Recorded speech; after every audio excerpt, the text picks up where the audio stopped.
President William Ruto, who is the president-elect, and this is so official. And therefore, on the 13th of this very month, he'll be sworn in as the President of the Republic of Kenya. Indeed, a moment of celebration and that sigh of relief for a majority of Kenyans. Eventually, then we get back to business as we cross fingers. The next crop of leadership then will accord us what it is that we seek to move forward as a country. I guess that's exactly what we'll be talking about this morning. It will be about that, this moments of celebrations, just crossing to the different parts of the country to see to it what it is that people have to say about this moment where it is finally done. And when we're talking about the 13th of him being sworn in, we also speak of the coming in of the 13th Parliament that is set to be done on the 8th of September, then, which is the first business being election, of course, election of the Speaker and also the Deputy Speaker. Those are the key things that we'll be looking at this morning, just to cross fingers for a good government. Welcome on board. It is my honor to do this alongside you as we hope to just, have these conversations that would be about steering the country for just what it is, or just what is it that you expect from the Deputy President William Ruto. Now, who's the president? That is in terms of what you would want for him to do for the country. Of course, the question of graft is one of the key things that a majority of people have been talking about. And yesterday in his speech, also he acknowledged that he is going to get to business to make sure that we address the question of corruption, but most importantly, economic emancipation. The bottom-up economic model has been his agenda, and his agenda he seeks to achieve.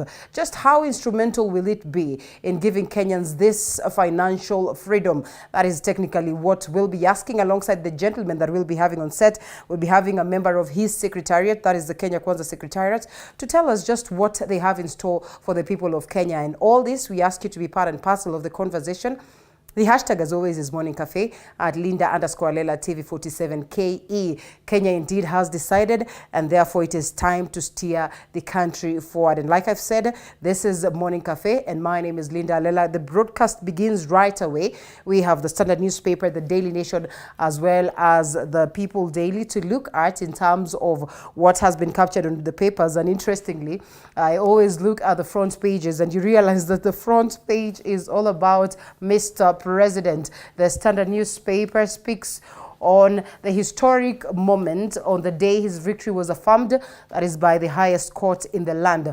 The president-elect, William Ruto, set out to heal a divided nation. Just how possible is it for him to achieve this? Reaching out to his chief opponent, Right Honorable Raila Odinga, and also retiring President Kenyatta, who last night promised a smooth transition. And we also saw that addressed by President Uhuru Kenyatta. He says his constitutional duty, and as he swore to the people of Kenya, he will take the mandate, and upon his exit, then he will guarantee them a peaceful transition from a chicken seller to the hallowed presence of a state house.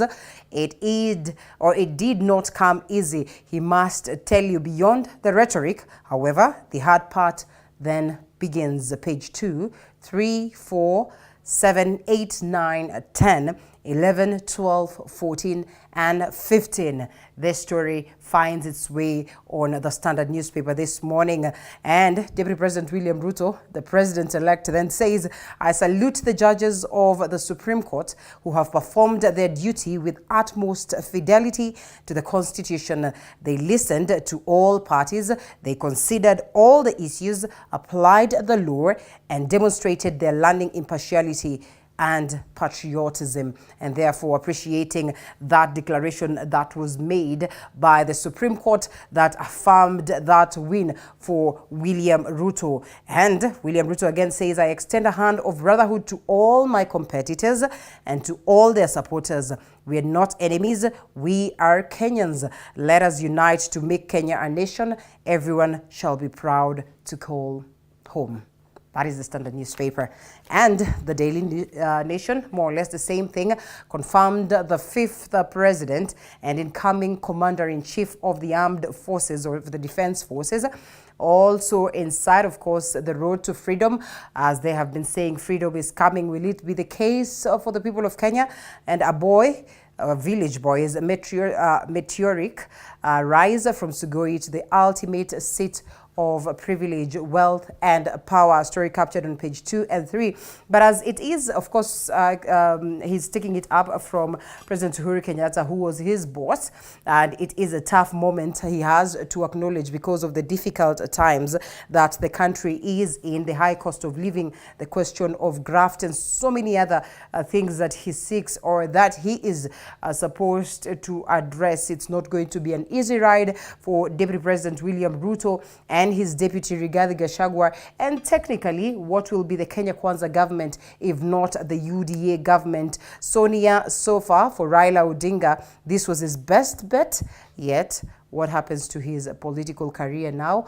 Those are the questions that we ask. A story captured on page 8. Was it the very last bullet, or does he have a lifeline? Also, we'll be looking at that. President Uhuru Kenyatta, on the other hand, he sulks and his choice defeated in the polls. The president vilifies judges as he walks away with a bruised nose. That as captured on page 9 and equally the back page of this very newspaper. And swearing in Ruto to be sworn in as President and Commander-in-Chief of the Defense Forces Tuesday next week, and therefore a historic moment that we will make sure we capture right from the word go and all the way to the end. And it's a sigh of relief for IEBC chairpersons Wafula Chebukati, who then exit the stage sometimes in January, that is next year, but then again head high because, well, the Supreme Court did that thing in terms of making sure that really he is not condemned as the petitioners would have required, and therefore chairman of the elections agency says the court ruling has vindicated him and his team. This is captured on page 14. What is left of the IEBC also is one of the things that we'll be looking at, just to get to understand what about the dissenting voices, the other 4 commissioners that were against what it is that was declared. These are the stories that we'll be looking at, and it's purely about that, also getting your reactions down on ground as to what you generally feel about the coming in of William Ruto as the country's 5th president. And once again, we cross over to taking a look at what it is that my team has prepared, but importantly also remind you that let's interact, let's have conversation, let's write here, because there are people who are handling his media team and definitely would read what are your expectations as a Kenyan. Now the Senate as well will have its first sitting on the 13th Parliament on the 8th of September, with its first business being the election of the Speaker and the Deputy Speaker of the Senate. The Clerk of the Senate, Jeremiah Nyegenye, has called on qualified applicants for the 2 positions to pick and later drop their nomination papers to the office of the Clerk, that is before the 7th of September. Senators-elect have also been invited to attend a pre-swearing-in session to be conducted on the 7th of September. The first sitting of the Senate of the 13th Parliament shall be held on Thursday, 8th September 2022 at 9 a.m. in the Senate chamber in the main Parliament buildings in Nairobi. The business to be transacted at this sitting shall be the swearing in of the senators and the election of the Speaker and the Deputy Speaker of the Senate in accordance with Article 106 of the Constitution and pursuant to the standing orders of the Senate. In preparation for the swearing in of the senators, we will be having pre-swearing in sessions, which we will hold within the precincts of Parliament, within the main Parliament buildings in Nairobi, on Wednesday, the 7th of September, starting from 9 o'clock and running throughout the day. In relation to the Gazette notice appointing the first sitting and pursuant to Article 106 of the Constitution and the standing orders, any person who is eligible for election as Speaker or as Deputy Speaker of the Senate in terms of Article 106(1) of the Constitution, and who is interested in contesting for these positions is advised to collect nomination papers from the office of the Clerk of the Senate. Now, the highest court in the land, constituting of 7 judges, which according to Article 163 of the Constitution has exclusive original jurisdiction to hear and determine disputes relating to the elections of the office of the President, gave its verdict upholding William Ruto's win.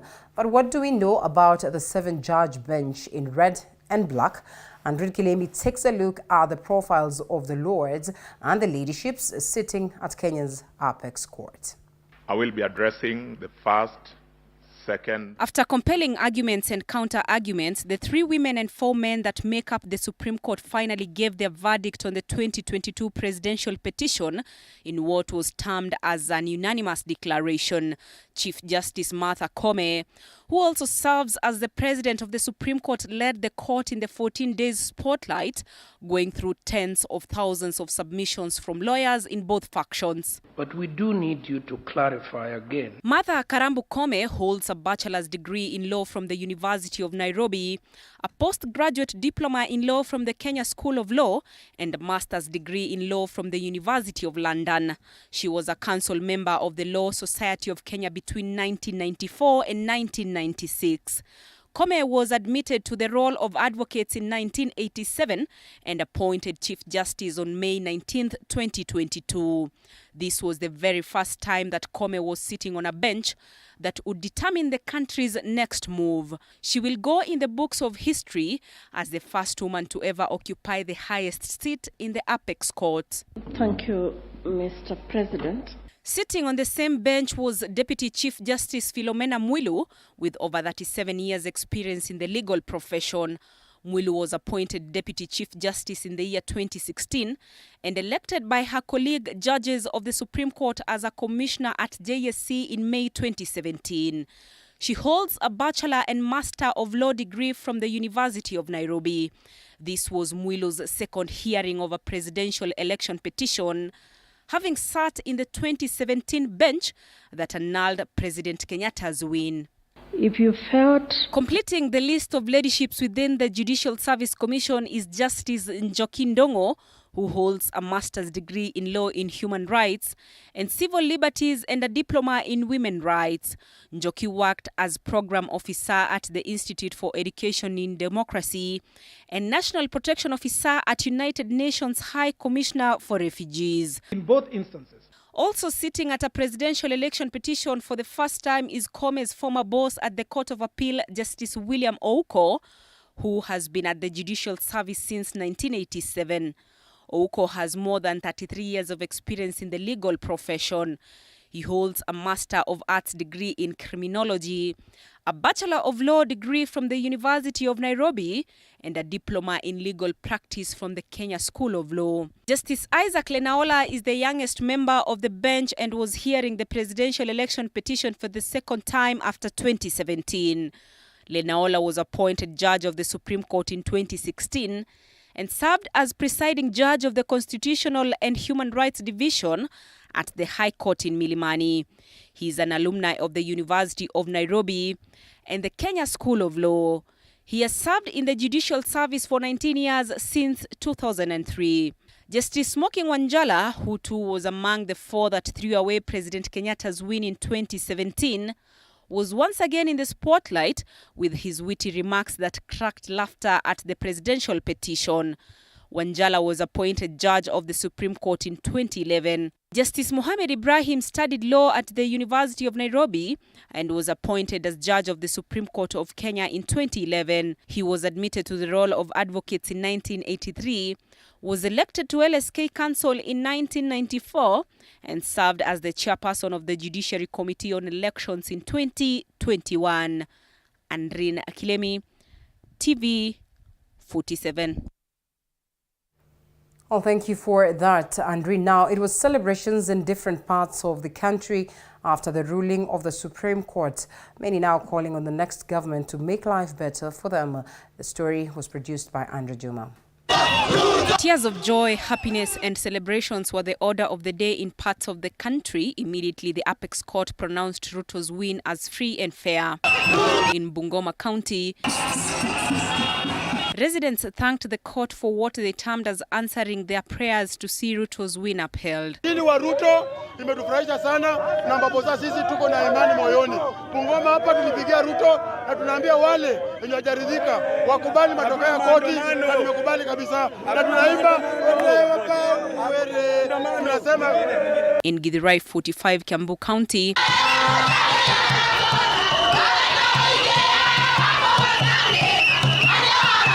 Ruto's supporters were all over singing, dancing and glorifying for the news.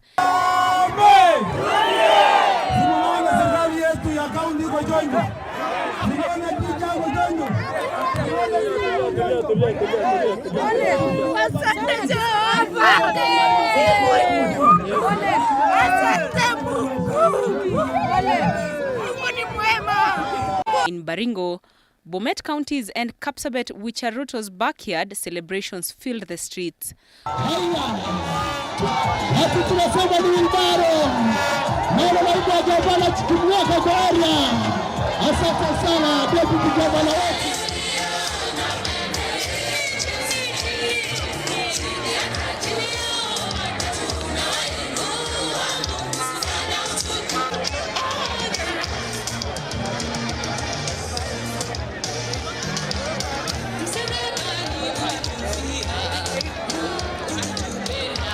Those in the mountain, including Laikipia, Kiambu, Kirinyaga and Nyeri counties, could not hide their joy as they drummed up their support for the president-elect.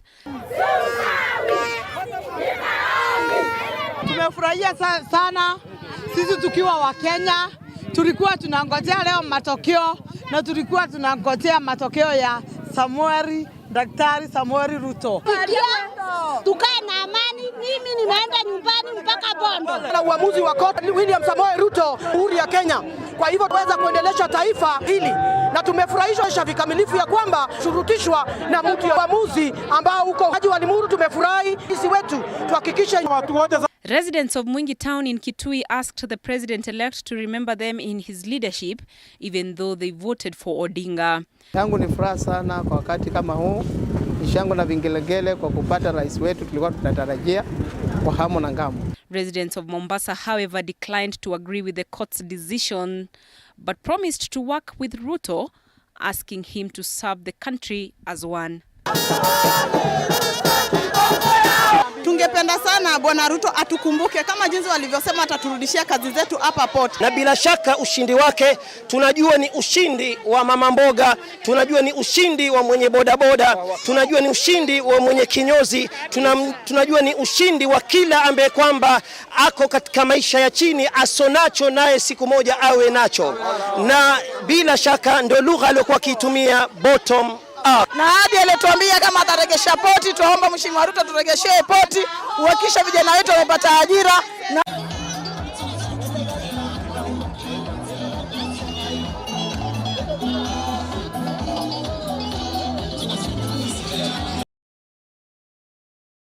And after William Ruto's victory was upheld by the Supreme Court, residents of Sugoi, where President-elect William Ruto comes from, entered into celebrations immediately after the ruling. Chichi Josephine visited Sugoi village and filed the following report.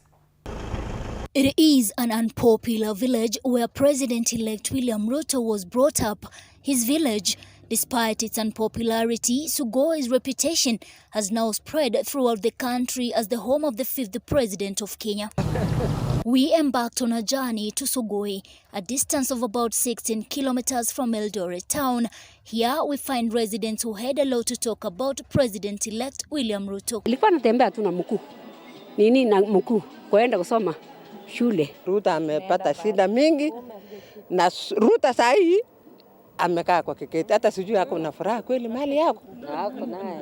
Mimi nataka nifike nyumbani niende nione television Ruto akicheka tu. Those who knew him growing up recount his childhood life, where they described him as a hardworking and a loving child who worked hard for everything he got. Yeye alilelewa kimaisha ya kinyumbani, hata kwao nyumbani twajua kabisa ni nyumbani ile ya chini kabisa, bukara kabisa. Hata ukienda kuangalia nasari wake aliyoanzisha, aliyosomea, utashangaa kwa sababu ni ile tu Mungu alimuinua. Yeye alianza kuonyesha uongozi tangu utotoni, tangu kumaliza shule. Akaanza kuwa kiongozi na alianzia kuuza kuku na tukaona alianza kuchienua. We arrived at this area located along the Eldoret-Bungoma Road where Ruto started his business of selling chicken. Ruto alikuwa anauza kuku hapa. Unaona hii kuku? Ruto alikuwa anauza hii kuku hapa. Unaona hii?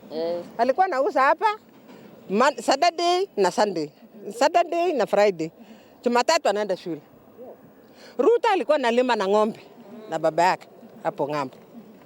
Ruto aliendelea pole.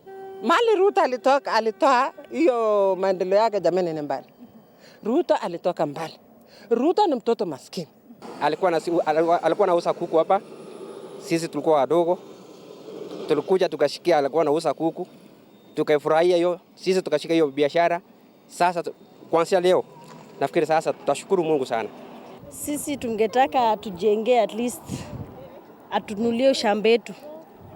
Mali tukiwa na occasion ya watu wakuja kununua kuku, at least hata kama mvua itanyesha tuko na mali tunaweza weka store ya kuku. Ruto anakuwa na mtu roho mzuri, anakuwa na watu wote, watu wake ni wote. Iko heshima kubwa.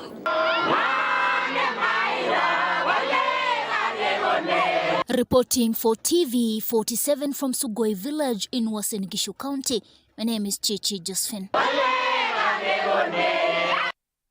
And despite coming from a rich political background, the presidential crown has seemingly eluded Raila Odinga, old for 5 times now. Now, his presidential petitions have been thrown out by the Apex Court twice, in 2013 by the former Chief Justice Willie Mutunga, and of course yesterday by Chief Justice Martha Koome. Stanley Onyaringita takes us through Baba's 5th miss and what his future might look like. The presidential election petition number E005 of 2022 as consolidated with the presidential election petition numbers E001, 2, 3, 4, 7 and 8 of 2022 are hereby dismissed. The ruling by the Chief Justice Martha Koome that President-elect Dr. William Samoei Ruto was validly elected has consequently confirmed the second presidential candidate and Azimio la Umoja leader Raila Odinga's failure to clinch the top seat. A week after the announcement of the presidential results by IEBC chairperson Wafula Chebukati at the Bomas of Kenya, Raila, together with his presidential running mate Martha Karua, sought over 20 reliefs to the Supreme Court. The 77-year-old told the court, among others, that the Electoral Commission didn't tally and verify the count before announcing the presidential result. Raila also poked holes on the transparency and accountability of the results. He also denied that the president-elect did not achieve the 50% plus 1 constitutional threshold. Raila Odinga, who was born in 1945, has for 5 times chased the presidential crown, and each time it has eluded him. The passion to lead the country propelled the son of former Vice President, the late Jaramogi Oginga Odinga, to seek for the presidential seat in December 1997 under the National Development Party (NDP). The late Daniel Arap Moi, who was seeking his 5th 5-year term, emerged the winner with 2,445,801 votes, while the late Emilio Moi Kibaki garnered 1,895,527 votes. Raila, who was the leader of NDP, got 665,725 votes, which was 10.92% of the votes, a result he was contended with. Losing in the 1997 election, Raila and his NDP troop joined the KANU party under the Daniel Toroitich Arap Moi in 2001. However, a fallout within the party forced him to decamp to the opposition party in the year 2002. He later endorsed Moi Kibaki to be the president of Kenya under the NARC coalition, which was successful during the 2002 election. Raila tried his second stab at the top seat in 2007 under the Orange Democratic Party after fallout with Kibaki's NARC Kenya. His bid, however, failed after the Electoral Commission of Kenya declared Kibaki the winner on 30th December 2007 with an advantage of 232,000 votes. Refuting the results, Odinga called for mass action, which led to violence breaking out in the country as it simmered down after 2 months. Odinga, a dyed-in-the-wool opposition leader, tried his luck at the presidency during the 2013 March poll that put him against Uhuru Kenyatta and his deputy William Ruto. Odinga lost once again to his opponents by a difference of 832,887 votes as he challenged the outcome of the election at the Supreme Court. He cited electoral irregularities and also queried on rejected voters. However, the former Chief Justice William Mutunga upheld the election. In 2017, the mass mobilizer challenged the re-election of the Jubilee's Uhuru Kenyatta in the Supreme Court. Raila accused the Electoral Commission of tampering with the commission server to alter the results to the favor of his competitor. The landmark ruling by the former Chief Justice David Maraga found that the elections were tainted with irregularities.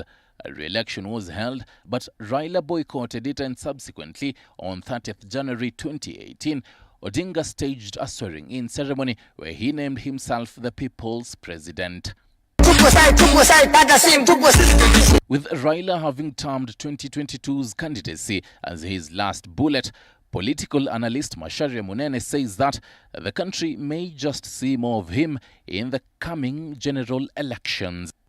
Well, Raila is a politician. It is in his blood. It is in his veins. He'll complain, grumble for some time, and then he'll be a candidate in 2027. In Ruto's acceptance speech today at his current residence, he said that Raila will be treated well upon his retirement. Viongozi wanaostaafu kama rais watapata heshima na watapata haki yao katika mahali pa heshima katika taifa letu la Kenya. Stanley Nyarungita, TV47, Nairobi. Now, he is the first Kenyan to have won the presidency at the very first stab. William Samoei Ruto, a political student of the late President Daniel Toroitich Arap Moi, has also made history as the first deputy or vice president to have won in a first stab. Flora Limuki has more details. 30 years after entering the political arena, William Ruto's election as the 5th president of Kenya is a historic one. He becomes the first deputy or vice president to have clinched the seat at the first attempt. His win being attributed to his political savviness over time. Ruto won on a thin margin of 233,211 votes against Azimio One Kenya candidate Raila Odinga. The Supreme Court has upheld Ruto's win, which was challenged by Azimio la Umoja One Kenya presidential candidate Raila Odinga. The presidential election petition number E005 of 2022 as consolidated with the presidential election petition numbers E001, 2, 3, 4, 7, and 8 of 2022 are hereby dismissed. Previously, several deputy presidents or vice presidents, as earlier referred, have vied for the presidential seat, but none of them have made it to be the head of state at the first try. They include Moi Kibaki, who lost the 1992 and 1997 before winning the 2002 election, Stephen Kalonzo Musyoka, who finished third in 2007, Musalia Mudavadi, and in an exceptional case, Daniel Arap Moi became the second president of Kenya, with no contest after the passing away of Jomo Kenyatta. Jaramogi Odinga, he was vice president, and then he was booted out of the office through KANU, being booted out of KANU. And decades later, he vied for office and lost. Ruto's victory comes amid the messy fallout between him and outgoing President Uhuru Kenyatta, who supported his political nemesis Raila Odinga, despite the promise made in 2013 that Uhuru would lead for 10 years and support Ruto for the next 10 years after the end of his 2 terms. Hata ile rais alisema ya kwamba atapata nafasi yake ya miaka 10 na nafasi ya miaka 10 ya William Ruto. Hiyo ni maneno sikumuuliza rais. His campaign over the years as it targets jobless youth characterized with generous donations, appearing to replace strategies of the Youth for KANU YK92 used to promote the ruling party in 1992. The president-elect has made history for being the first presidential candidate in Kenya's history to win on the first try, with Odinga having made 5 unsuccessful attempts. For him to clinch it the first time, he was the first to do it, and to do it despite the odds. William Ruto's victory has proven his critics wrong that, even with the state's backing, early and effective grassroots mobilization is key to victory in any elective seat. The president-elect is set to be sworn in on 13th of September. Flora Limuki, TV 47. Now, William Ruto, the president-elect, is being prepared to be sworn in as the 5th president of Kenya alongside his deputy, Rigathi Gachagua. That is on the 13th of September 2022. Ruto will be taking over the leadership of the country from his predecessor, President Uhuru Kenyatta, after the Supreme Court upheld his win. Sharon Baranga takes a look at what is ahead for the son of Sugoi. Many of them that we may never know, oh God. We thank you for the prayer warriors and the Church of Jesus. A new chapter is set to begin in the country's leadership. Season, oh God, even to With the Supreme Court upholding the win for William Ruto, the ball has now been tossed over to the Transition Committee that will oversee the handover of power. The committee, which includes Interior Cabinet Secretary Dr. Fred Matiang'i, Karanja Kibicho, Hilary Mutiambai, and the Registrar of the Judiciary, Anne Amadi, National Intelligence Service, among others, halted the process of working on the transition owing to the presidential petition. Others are the Head of Public Service, Joseph Kinyua, Military Boss General Robert Kibochi, National Intelligence Service Director Philip Kameru, State House Comptroller Kinuthia Mbogwa, AG Kihara Karaoke, PS Jerome Ochieng, PS Julius Moya, PS Macharia Kamau, PS Julius Korir, PS Joe Okudo, and Solicitor General Ken Ogeto.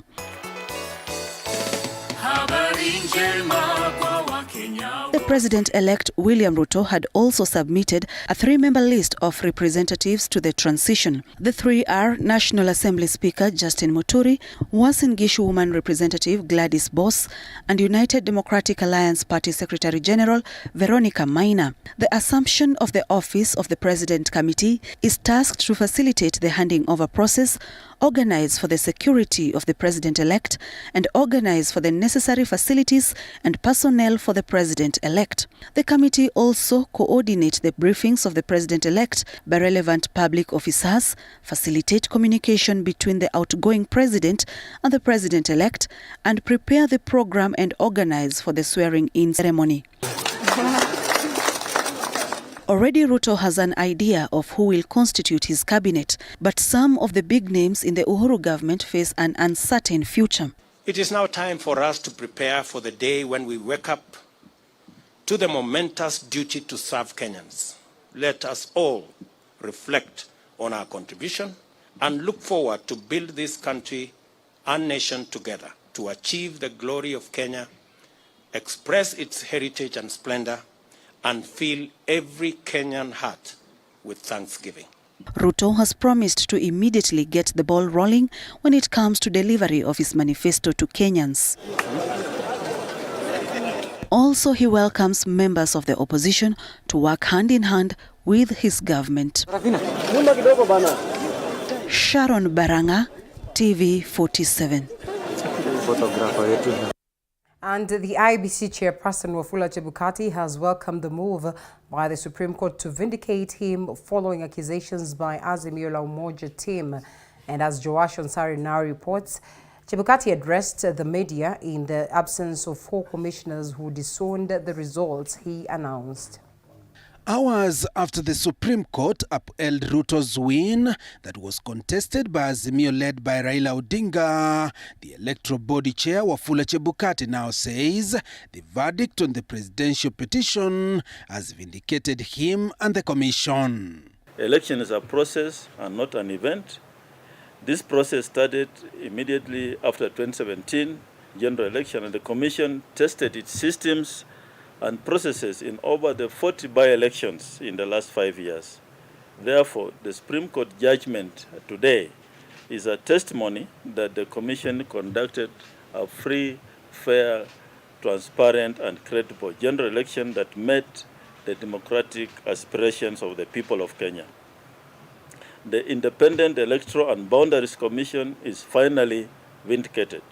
Wafula Chebukati, who addressed the media in the absence of the 4 dissenting commissioners led by the Vice Chair Juliana Cherera, called on the 4 to follow the law if they feel aggrieved on the Commission leadership. The 4 Vice Chairperson Juliana Cherera and Commissioners Irene Masit, Francis Wanderi and Justus Nyang'aya disowned the results announced by Chebukati. As a commission, we follow the law, and it's up to them and their conscience what they want to do going forward. But as a commission, we follow the law, and we have not chased away anyone. Chebukati said, despite intimidation and assault of the commission staff, the court's decision has proven that they conducted the August 9th general election in accordance to the law. The IEBC chair further condemned leaders who caused chaos at the National Tallying Center at Bomas during the tallying exercise, saying profiling of commissioners must stop going forward. Ethnic profiling, targeting and cyberbullying of members of the commission and its staff. To date, no one has been arrested for these crimes committed against members of the commission and its staff. As it stands, no human rights or civil society organization have condemned these heinous acts meted on the Commission and its staff. Working for IEBC should not be a death sentence. Even as the Commission concludes its 2022 election task, Chebukati has affirmed the Commission's commitment in preparation for the next election cycle. Asante. Josh Onsare, TV 47, Nairobi. Well, in other words, you'd have said, Niko hapa hapa tutaonana without doubt. Now, advocates of the Azimio la Umoja, One Kenya Alliance presidential candidate Raila Odinga earlier yesterday stated that they respect the verdict declared by the 7-judge Supreme Court panel regarding the presidential petition, however refused to accept the judgment to uphold President-elect William Ruto as, of course, the Ruto's election victory. The advocates expressed their displeasure by the Supreme Court verdict that is yesterday at the Milimani courts, stating that further communication from the team will be presented to the public in the coming days. Dennis Otieno with the details. After the Chief Justice Martha Koome, who led the 7-judge Supreme Court panel hearing the 2022 presidential petition, upheld the victory of President-elect William Samoei Ruto, advocates of the Azimio la Umoja One Kenya Alliance expressed their displeasure with the verdict. I have a message for you. Speaking after the verdict at the Milimani Law Courts, which was acting as the temporary Supreme Court, Azimio's legal team, led by Siaya County Governor James Orengo, stated that they respect the law and do not refute the verdict, but faulted the judges for not being thorough enough in considering most of the evidence they presented in court over alleged election malpractice. In 50% plus 1, I think they were ideological. We are using the baseline of total registered voters in the land as against those who turned out to vote. If you read any legal material on what should be a turnout, including the Black's Law Dictionary, turnout is normally based on the registered members in a country as against those who turn out to vote. So There are so many other examples we can take up. Orengo stated that the team was much more prepared for the 2022 presidential petition than when they filed for petition in the 2017 presidential election, a case in which they won after the election was nullified by the courts. Very well prepared. I think compared to 2017, we're a lot more well prepared. The lawyers pointed a blaming finger to the 7 Supreme Court judges, accusing the judges of ignoring the most substantial evidence without explanation. Murgor alleging that Venezuelan internationals were involved in rigging the Kenyan general election. I find it incredible that that could be the holding of the court. In more than several of those cases, we had overwhelming evidence. As my senior counsel, Mr. Orengo says, the servers were not opened. The involvement of the Venezuelans for a full month before, half a month before the elections and up to the 16th of August was not explained. No, it wasn't even offered. Meanwhile, the Kenya Kwanza legal team, led by advocate Fred Ngatia, celebrated their victory while lauding the decision made by the Supreme Court. According to Ngatia, the verdict made on the 2022 presidential petition was the best ever compared to the verdicts made during the 2013 and 2017 presidential petitions. UDA Secretary General Veronica Maina lauded the Independent Electoral and Boundaries Commission for conducting a free, fair and credible election. The time for court cases has ended. The time to assemble a new team has now started. We now move forward as one country and as one people. Asanteni sana. Through an official statement, Azimio la Umoja One Kenya Alliance presidential candidate Raila Odinga stated that he had accepted the verdict made by the 7 Supreme Court judges, however faulted their decision to dismiss their issues, as he said he is yet to communicate further on their next course of action. Dennis Otieno, TV47, Nairobi. And as Raila Odinga has expressed his dissatisfaction with the Supreme Court's decision to uphold William Ruto's win, indeed Raila says though he respects the court ruling vehemently, he opposes its decision. Flora Limuke once again reports. The presidential election petition number E005 of 2022 as consolidated with the presidential election petition numbers E001, 2, 3, 4, 7, and 8 of 2022 are hereby dismissed. Azimio presidential candidate Raila Odinga says he has accepted the Supreme Court verdict upholding the election of William Ruto as the 5th president of the Republic of Kenya, while vowing to continue to fight for accountability. In a statement after the verdict that dismissed his petition to overturn Ruto's election, Raila stated that he and his Azimio brigade respect the court's opinion, although disagreeing with their decision. Raila, who was trying his luck at the presidency for the 5th time, expressed his disagreement with the fact that the judges did not find any fault in the 9 issues raised by the petitioners. Odinga mentioned that the move by the Supreme Court to draw out his petition and substantially upholding the victory of President-elect William Ruto is not the end of the movement by the Azimio allies. The former Prime Minister has also vowed to continue the struggle for transparency, accountability and democracy. And hours after the Supreme Court of Kenya upheld William Ruto's election as the president-elect, Ruto has categorically ruled out a power-sharing agreement or arrangement with his main challenger Raila Odinga, highlighting his plan for Kenya in the next 5 years. Ruto said he was ready to work with his competitors, but not in government. Micah Gungo with the details. Speaking after his election was unanimously upheld by the Supreme Court, Ruto maintained that there will be no room for a handshake, referring to the March 2018 truce between outgoing President Uhuru Kenyatta and Azimio's Raila Odinga, which he repeatedly blamed Jubilee government's failure in the second term. So, because we are a country of free choices, I want you to know that we will have an opposition in Kenya. There will be no handshake like the one we witnessed before.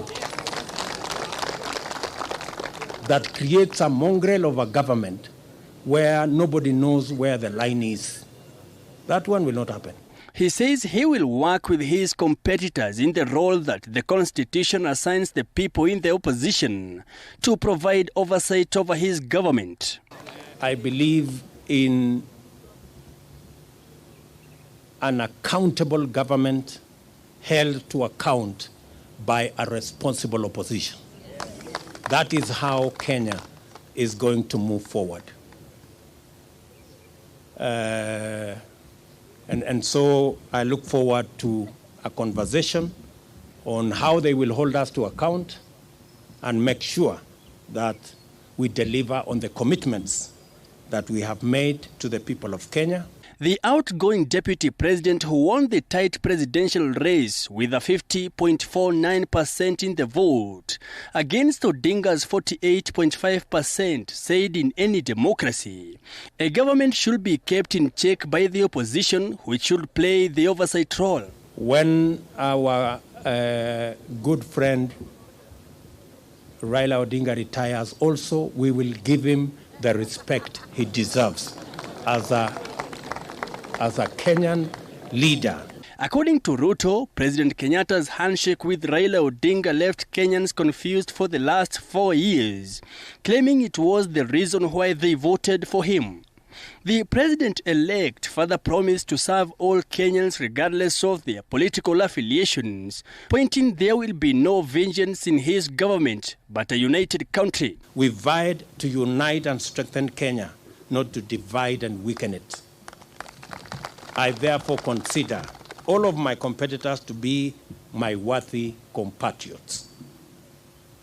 Kenyans are united in the quest for a better society that is kinder to its children, gentler on the vulnerable, respectful of their rights, and committed to serving them. Ruto announced that he will be making a call to his chief political rival Raila Odinga and Azimio Party, as well as his boss President Uhuru Kenyatta, to chart a working arrangement to ensure the opposition plays its rightful role. But shortly I will be putting a call to him so that we can have a conversation on the process of transition. The Supreme Court upheld Ruto's victory in the August 9th presidential election Monday, ending weeks of political uncertainty and delivering a blow to his closest political rival Raila Odinga, who had alleged fraud in the poll.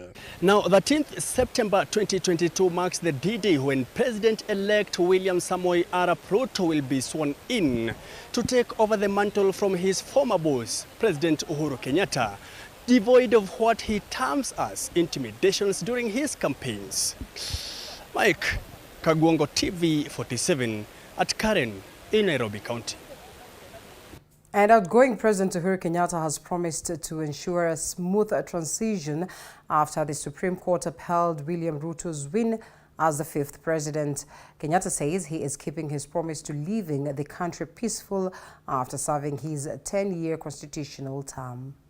The process of handing over is in progress through the Assumption of Office Committee, which actually has already begun its work as of August 10th, 2022. And indeed, it is my intention to oversee a smooth transition to the next administration, and all the necessary orders to facilitate this process have already been issued. And because democracy is a work in progress, I urge the country to respect the institutions that midwife our new leaders. All right, and on this very note, we take a quick short break. Quite a hot show and a debate lined up for you in a bit, so don't you go anywhere.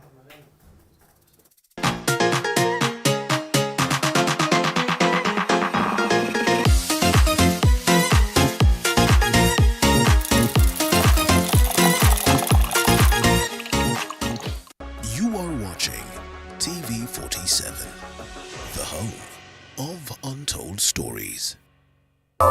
Usiyakubalie maumivu ya misuli kukatiza ratiba yako. Despite being visually impaired, he is a jack of all trades. It is our quest to find answers on how to take care of children with special needs and those with disability. You do not need to see musical notes to understand music, but rather to have your soul feel the vibe.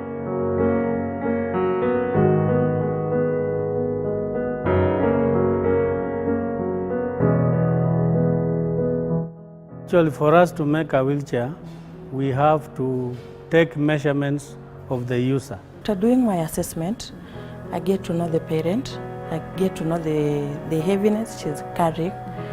Disability comes at different stages of life.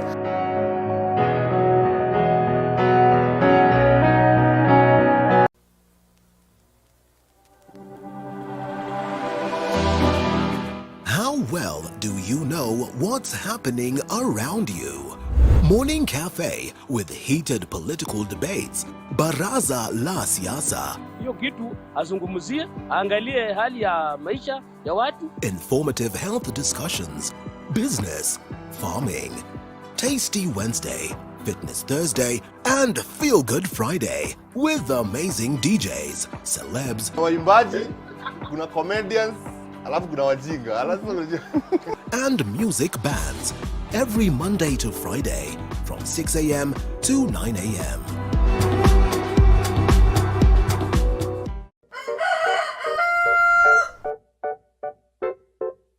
The next set of millionaires are farmers. As we know, agriculture has been and still is the backbone of our economy.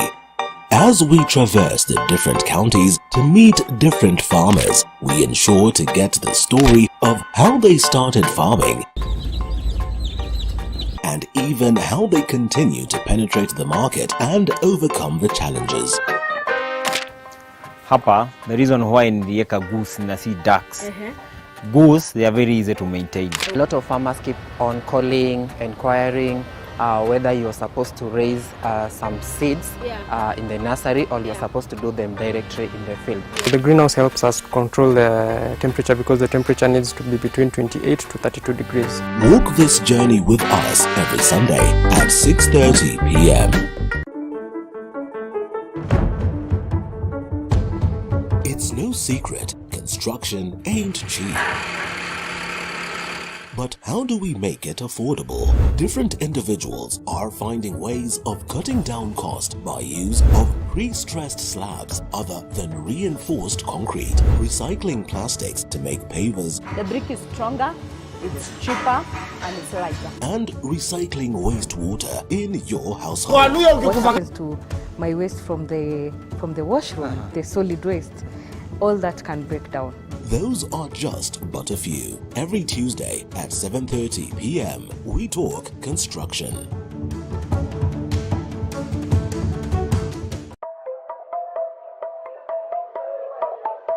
There's no alpha without an omega. There's no lead without any followers. No man is an island. We need each other. We need this conference.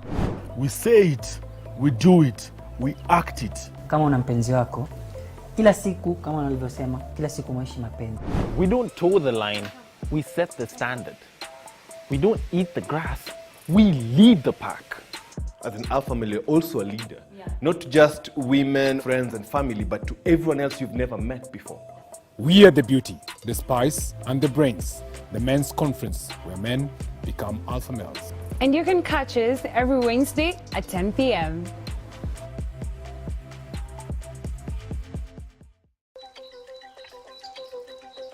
This is The Grind. Only those who will risk going too far can possibly find out how far one can go. T.S. Eliot. So I decided, let me just take this up, put the teaching on hold first. Let me try see where this can go. I mean, the opportunities are a lot. But is that all you need? Oh wait, there's more. This seems a little too much. Let's slow it down. You do this is something you do out of passion. Join me, Violet Njoki, as I navigate through the maze of the increasingly dynamic business environment and quiet down the noises. President, a long-awaited moment, and therefore it is at this very hour that we just look at what we expect as a country, because moving forward upon that verdict by the Supreme Court, it is all systems go. And as the President-elect would rightfully say in his address yesterday of appreciation, he argues that it is now time to look forward for that day when they'll wake up and start working for the people of Kenya. After that inauguration, after that swearing in on the 13th of this very month, September 2022, it will be up and running. And therefore, in his promises of the bottom-up approach, we seek to see just how President-elect Dr. William Ruto then will steer the country forward. And as earlier mentioned, I'll be having, a gentleman who is part and parcel of the Kenya Kwanza Secretariat, also a member there, and therefore he tells us just what is in store for the people of Kenya. Above everything, we'll be having a member of parliament, actually 2 members of parliament elect on standby to be sworn in or to have that moment of inauguration, as well as they steer the country forward, but also a governance expert who will be keeping an eye on this very watch, has kept an eye on the previous watch of the Jubilee government, and therefore we can draw parallels as we move forward. And we ask whether indeed there's that belief in the presidency of the President-elect Dr. William Samoei Ruto. The 2 gentlemen who are in support of him are in studio, and of course the governance expert, yes, Member of Parliament-elect of Lukuyani, will be joining us virtually. That is Honorable Innocent Mugabe, as we get into this conversation. And right next to me, I'd say, is none other than the governance expert himself. That he's the Executive Director of County Governance Watch, always keeping an eye on the question of devolution, which is at the heart of every conversation, and including at this very moment where it is another 3rd term for devolution after being pioneered by other governors that left from 2013 to again the 2017 term, and now the 2022. It's the 3rd phase of devolution, just what to expect. Some governors have exited the stage, others have taken in, others have found themselves back in defense of their seats, but we all seek to see that devolution then is a success. None other than Kevin Osido. Thank you for creating time to be with us this morning. Asante sana. Karibu sana. Yeah. Yes, and right next to Kevin is Kenya Kwanza Secretariat member, none other than Dr. Peter Mbai. Dr. thank you so much for creating time. I know it's all excitement, but it's not an easy route, I must admit, and also tell you, this also was captured in the papers this morning, that while it is a moment of celebration, what lies ahead is the tricky bit, and Kenyans are now watching to see what the Kenya Kwanza government, or better yet the UDA government, will bring to the people. None other than Member of Parliament elect of Igembe South. This one has found himself back defending his seat, getting into parliament as the youngest, and getting the best of the best from President Uhuru Kenyatta. But then again, this is politics. One would want to say that perhaps he's not seeing eye to eye with the president. He's here to tell us whether such is the case. None other than Honorable John Paul Mwirigi. Auna asanti. Thank you very much. Mheshimiwa, hakuna asanti. Nadhani niliweza kusema shukrani nyingi wakati ule na pia wakati huu bado nazidi kusema asanti. That's true. President Uhuru Kenyatta ni rafiki yangu, lakini unajua kwa siasa saa zingine mawazo yanaweza kutofautiana kidogo. Kweli. Na hiyo sio shinda. Ni demokrasia. Ndio maana sasa niliegemea upande wa William Ruto, rais wetu wa Kenya wa 5, sababu mawaidha yake yalikuwa mengi. Kazi nyingi aliweza kunisaidia kule Igembe. Tumetembea naye kwangu zaidi ya mara 10. Rais wangu yule ambaye anatoka kwa sasa, Anjawahi Kanyanga Igembe. Tulikuwa na yeye Igembe tarehe 21 mwezi wa 10, tukiwa tunatafuta kiti tarehe 26 mwezi wa 10 2017. Kwa hivyo Anjawahi Kanyanga. Na kwa hivyo kama mtu amekuwa rafiki wangu wa dhati kwa miaka mingi, singemwacha. Na kama amekuwa akinisaidia katika uwanja wa siasa, pia hiyo nayo singemwacha. Najua tuliitwa majina mengi, najua niliambiwa sina shukrani sababu kuna kitu ambacho nilipewa na rais, lakini haikuwa hivyo. Ni siasa, na katika Kenya hii kuko na demokrasia ya kujiunga na chama chochote. Na labda kabla zungumza na yeye Innocent ambaye pia ni member of parliament elect wa Lukuyani, sijui utawaambia watu wa Igembe nini kwa sababu kwa mara ya pili wamekuamini.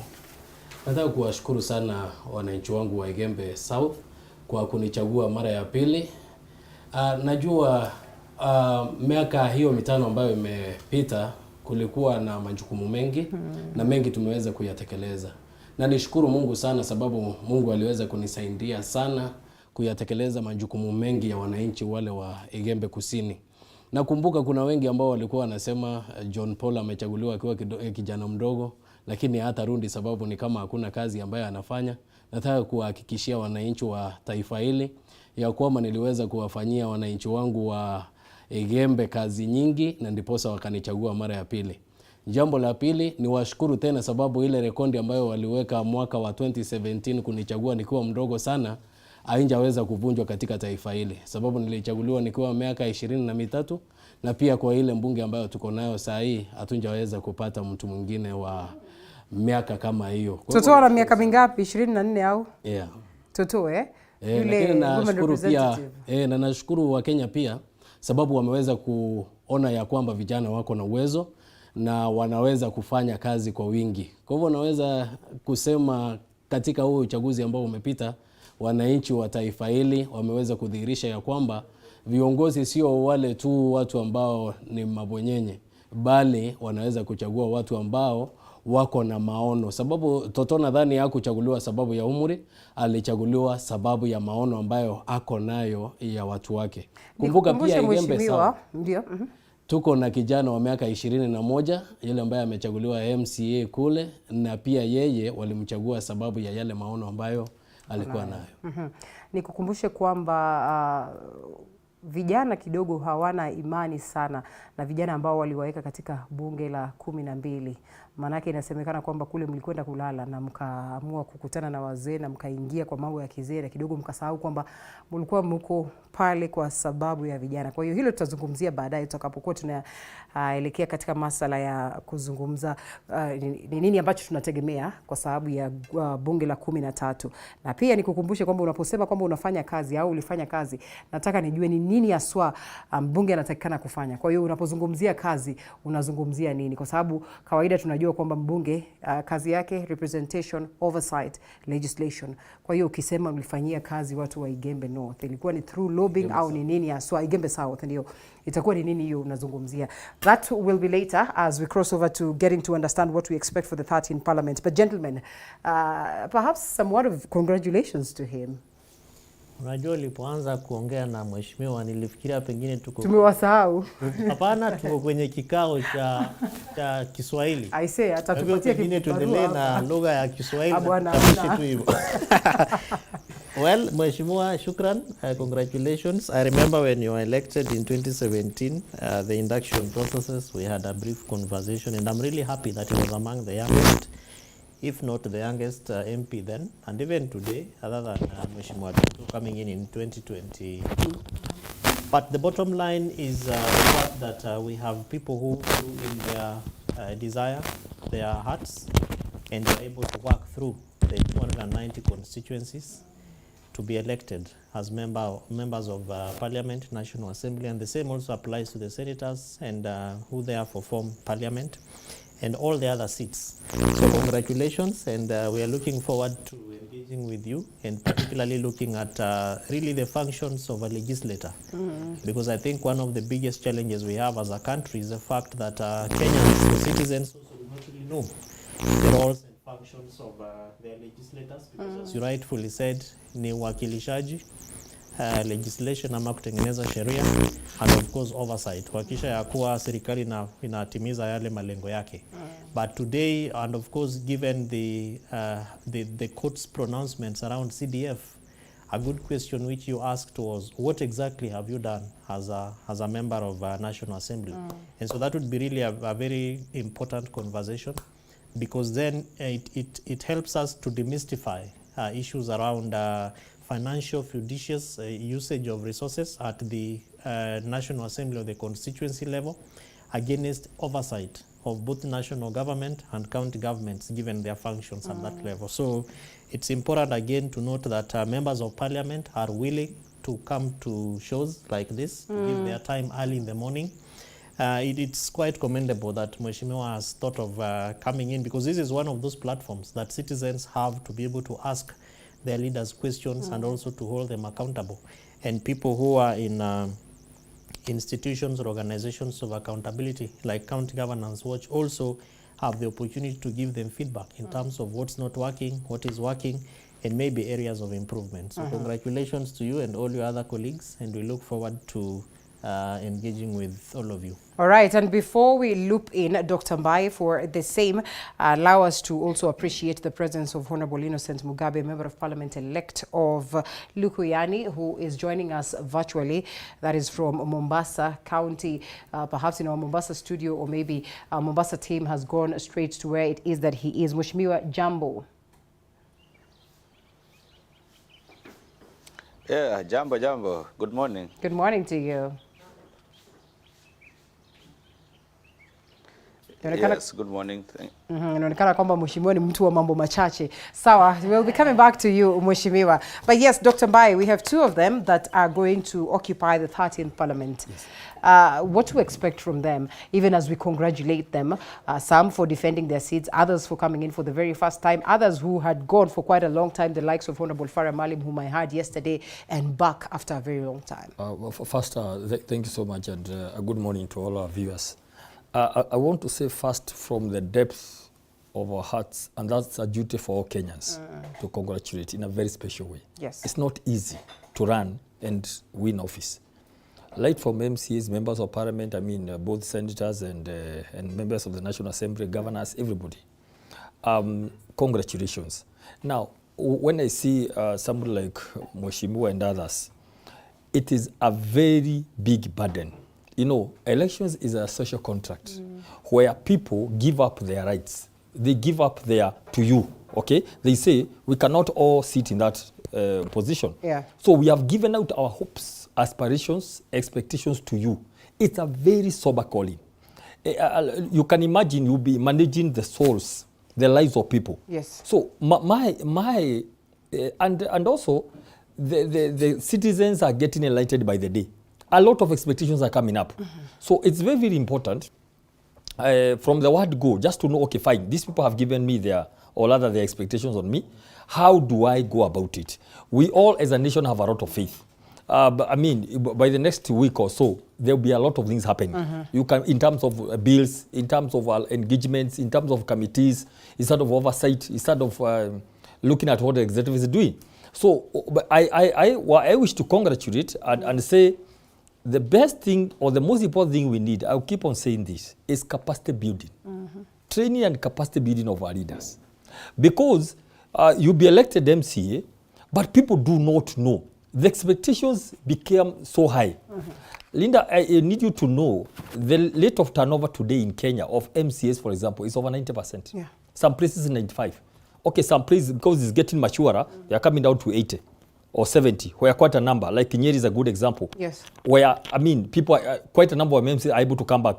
In most places, they are not able because there's completely dysfunctional or disconnect between the leaders or the people who have been elected and Mwananchi. The expectations are up there. They don't know.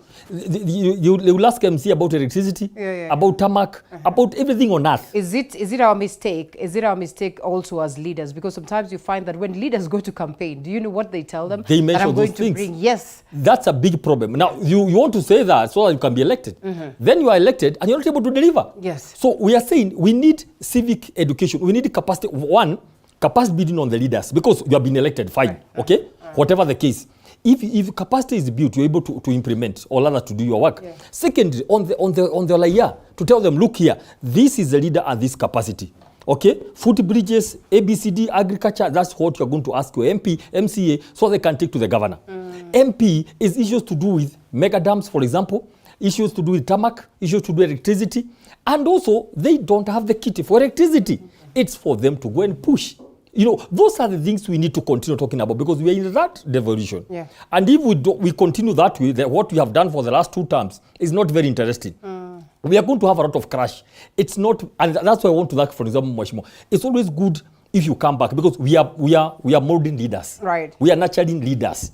We want, if you are able to hit 55% of the expectations, come back and move on to the other level. Capacity building is everything. Light from MCAs, MPs, governors. I can tell you this. You can see already what some governors are doing. I mean, don't bring wars from the word go with stuff. Those staff are permanent and pension and Bolinda. All right. Your term will end, you leave them there. Go through on them. Don't dramatize. Is this a direct message to Simba Arati? Yes, don't dramatize. Look, the beauty about or whatever I'm talking about, my background on leadership and governance, I cry for this nation about governance, leadership, systems, structures, continuity. I cry for the devolved units because it's the biggest thing to ever happen. Look here, if you want to get to know exact thing, get a team. Okay. Send it for a month. They will even tell you the vehicles that individuals are driving in the counties. Individuals. They are not county staff. But when you dramatize, now a lot of things you'll not be able to know. I thought this was really celebrated by the people saying now someone is in action. I'm talking, Linda, as a governance expert, as somebody who believes in systems and structures. Okay. Now, when you do that, when you go and begin calling names yourself, to do a HR audit in a stadium, it's not government. That's not government. That is populism. Yes. There's a difference. Well, we want to do things in a better way. Look here, Linda. We're on the third term. We're on the third cycle of devolution, right? We want to do things a better way. It's easy. Actually, you'll unearth more if you set a team slowly to go and investigate what is happening. You'll discover in many counties, individuals are driving vehicles, government vehicles, change the number plates, right? You'll discover this issue of ghost workers, for example. A lot of people who say, I'm going to do this, you'll never see them. Ghosts are ghosts. Okay. They are indeed ghosts and they are people. So you don't think that you're going to announce one day and say, I'm giving an example of devolution, right? Right. And so we want, again, we want to work together. Let's avoid this issue of I'm big, I'm the big boss. The MP is too big, they cannot sit there with the MCA. Look here, most of those functions are overlapping. The governor, the MP, the MCA, they should do together. Then, where they are incapacitated, they look for help from the national government. We need to see that happening more. We need to continue. We are doing so well so far, but we need it can get better, where everybody sit together and work. Daktari, and I think that conversation will expound further. But as well, maybe to ask Honorable Mugabe, who's joining us virtually. Mheshimiwa, when we're talking about this, I'm sure you get into power, and the first thing you start thinking is now, how will I work towards defending my seat the next round? Perhaps at this very point, maybe you have, legal battles that also you're dealing with from the competitors who maybe at some point felt disgruntled and they felt that your win was not right. In this very case, when we're talking about delivering for the people and that aspect of going out to the people to promise them things that you know very well are not enshrined in the Constitution as to the function of members of parliament or the functions of members of county assemblies, is that the biggest of undoing of those of you who find your way into power? Because if you come and tell me that you're going to tarmac this road and 5 years down you do not tarmac this road just because this is not your function, for sure when I get to the ballot I will make sure that I vote you out. Thank you very much. I want to really thank the people of Lukuyani for believing in me and giving me this mandate to be there to represent them in the 13th Parliament. Number two, of course, expectations from the voters is very high. And during our campaigns, of course, as politicians, we made lots of promises to our people. But what I'm trying to do, and I know most members also will do that, is that we want to have a leadership that will work for the people. We've been having situations where as a member of parliament concentrates only on the basic issues and they overlook the bigger picture in the community. We have issues in the community that may not be solved by the MP directly, but the MP as the leader would work with lobby to make sure that these things happen. We know the executive arm is what has the resources, especially for development projects. The governor and the president and his cabinet. But the MP, as a member of parliament, apart from issues of legislation and oversight, you need to be very aggressive in terms of lobbying for your community. And that is the kind of leadership that I would want to see a lot in the 13th Parliament. We don't want a situation where a MP focuses purely, especially on this what you call CDF alone, and neglect all other avenues of development for its people. We want a leadership that will look for resources, will lobby for resources, and make sure that the people benefit. We also want the parliament, in its oversight role, to question in terms of imbalance of development. Why do we have some regions getting more resources, especially from national government, than others? Even at county level, we should question why, for example, a certain constituency benefits more than another one. So we should be questioning this, and this has been rampant. And that's why we even have this very tough election period, because we know that the winner gets it all. So that if someone is the president, he focuses development in areas that maybe supported him or his home area. Then the others actually fail to get such development. And we can see this clearly. It started to shape up when you see that we had a coalition agreement with some parties before election, but immediately we had a president-elect. You see that such members, some members, quickly going in there, and there's nothing else, because the way our structures are, we find that there will be a lot of skewed development in some areas. And to me, that is one thing that I'll be going into parliament to question. When you go to the presidential delivery unit and you look at the projects, you will be flabbergasted by how there's a lot of imbalance in terms of development.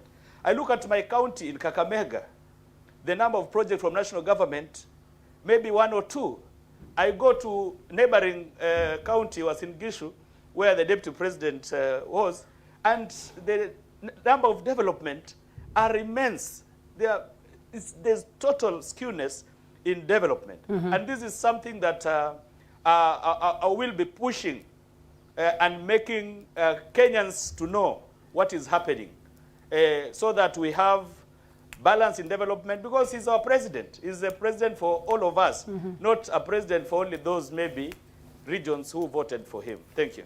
All right, he is the president for all of us, and perhaps then that is why Mheshimiwa says that I'm happy he went to my constituency for close to 10 times, you know, because it is through lobbying, at least through lobbying from these main faces, that you get development to your people as a member of parliament, if not through, you know, that fact that you have been elected. And therefore, sometimes the electorate will look forward to a member who's, you know, perhaps say chap-chap, as in the sense that they would go to, you know, the NGOs, they would go to these other bodies that are there, they would go to the leaders that are at the top of the helm, you know, to just sweet talk them, lobby, and make sure that, you know, the Greens then come back home. If we are to speak about the question of what it is that members of parliament are supposed to do, different cadres of leadership are supposed to do, just whose, you know, duty is it to enlighten the common mwananchi as to the roles of the leaders that they elect? Linda, that's a very, very important and heavy question. The duty to enlighten the citizen lies in everyone. It has to begin with the citizen, him or herself. Because remember that Article 1 of the Constitution, subsection 1, talks about all sovereign power resting and being given to the people of the Republic of Kenya. Now that means that the Constitution and its drafters envision the fact that at least you'd have some bare minimum knowledge about what sovereignty is. And that therefore means that you become the first ambassador to your country given your context or the area of your operation. So that therefore means that you at least need to have some interest in civic matters. So like, who is your leader? What are the roles of your leaders?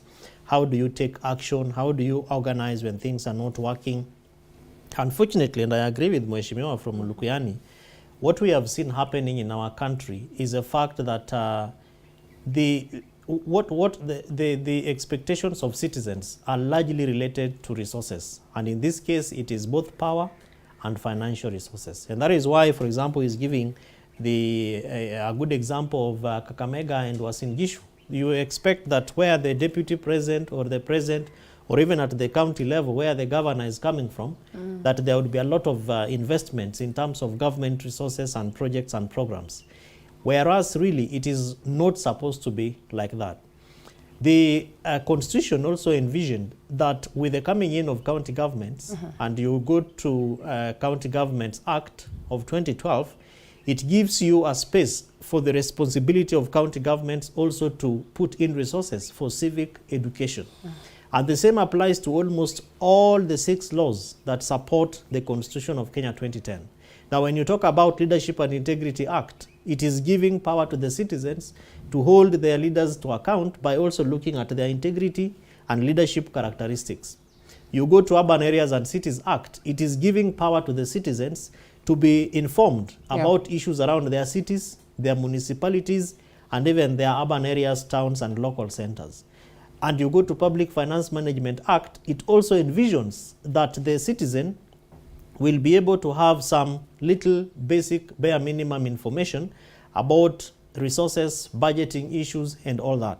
So in a nutshell, the issues around empowerment, engagement, involvement of the citizen, and largely civic education is a responsibility of government, but working with other institutions. For example, civil society organizations like ours, the media are also called upon to exercise responsibility.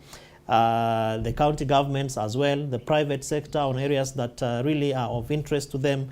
And citizens are also given the space and responsibility to organize.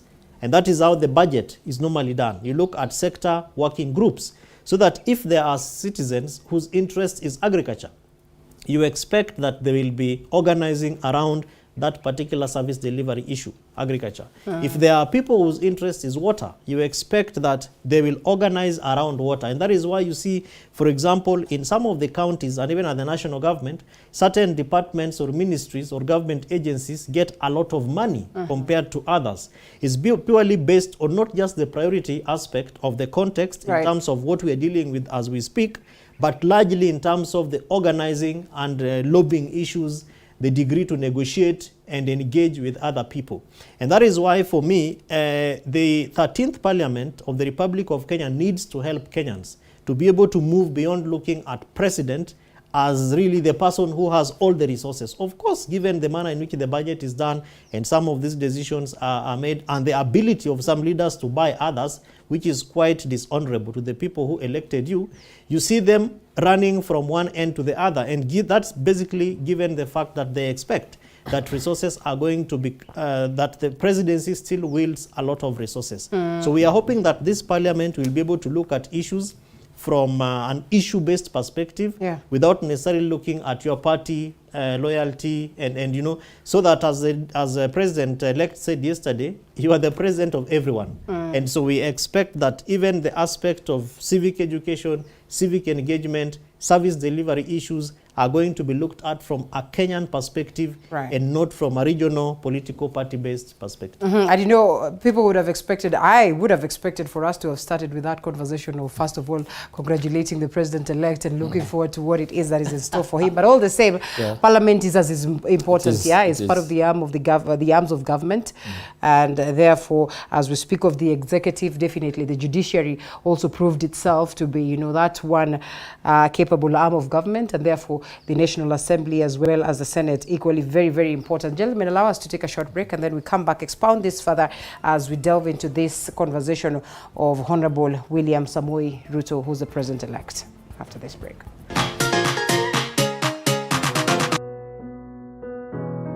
Despite being visually impaired, he is a jack of all trades. It is our quest to find answers on how to take care of children with special needs and those with disability. You do not need to see musical notes to understand music, but rather to have your soul feel the vibe.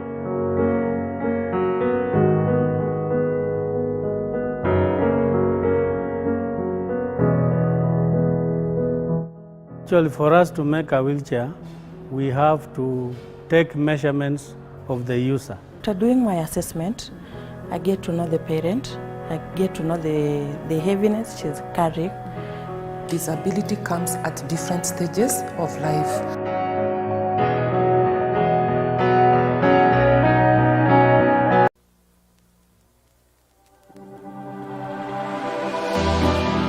How well do you know what's happening around you? Morning Cafe with heated political debates. Baraza la Siasa. Hiyo kitu azungumzie, angalie hali ya maisha ya watu. Informative health discussions. Business, farming. Tasty Wednesday, Fitness Thursday, and Feel Good Friday with amazing DJs, celebs, waimbaji, kuna comedians, alafu kuna wajinga, and music bands every Monday to Friday from 6 a.m. to 9 a.m.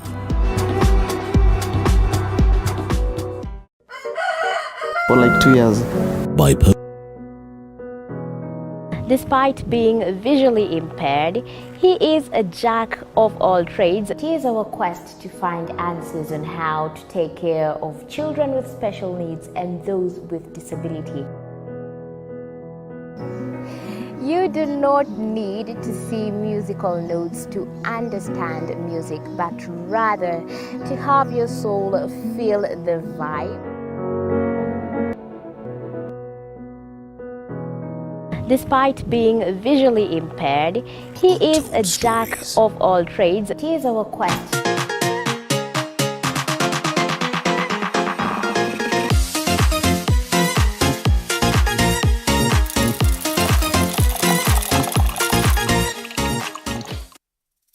Welcome back to the broadcast, and in studio with me, Honorable John Paul is with us, Member of Parliament elect Gembe South. We also have Honorable Innocent Mugabe, who's joining us virtually, Dr. Peter Mbai, who's a member of the Kenya Kwanza Secretariat, as well as governance expert Kevin Osido. Mheshimiwa, wajua anaogopa kurudia swali, manake unazungumza na Kiswahili na kuwa There is no problem. I can use both. I know you can use both, lakini wajua uliturusha kule ndani na mimi na Kevin hapa kidogo. Dr. Mbai, can you do Swahili? Yeah. Some bit of Swahili. I'm good. I can do very well. Language. No, alright. no. Basi hili nitakurushia kwa Kiswahili, lakini I hope utaturejesha kwa Kiingereza. No problem. Bunge la 12 ulikuwepo. Yes. Sasa unaingia katika bunge la 13. Yes. Unajua kwamba umesikia watu wakizungumzia ile swala la kwamba bunge la 12 halikutekeleza wajibu kama ilivyotakikana. Kwa hiyo tunahisi kwamba hawakufanya kile ambacho tuliwatuma pale ndani kufanya. Ilikuwa mara yako ya kwanza, kwa hiyo kuna uwezekano kwamba haukuona hilo.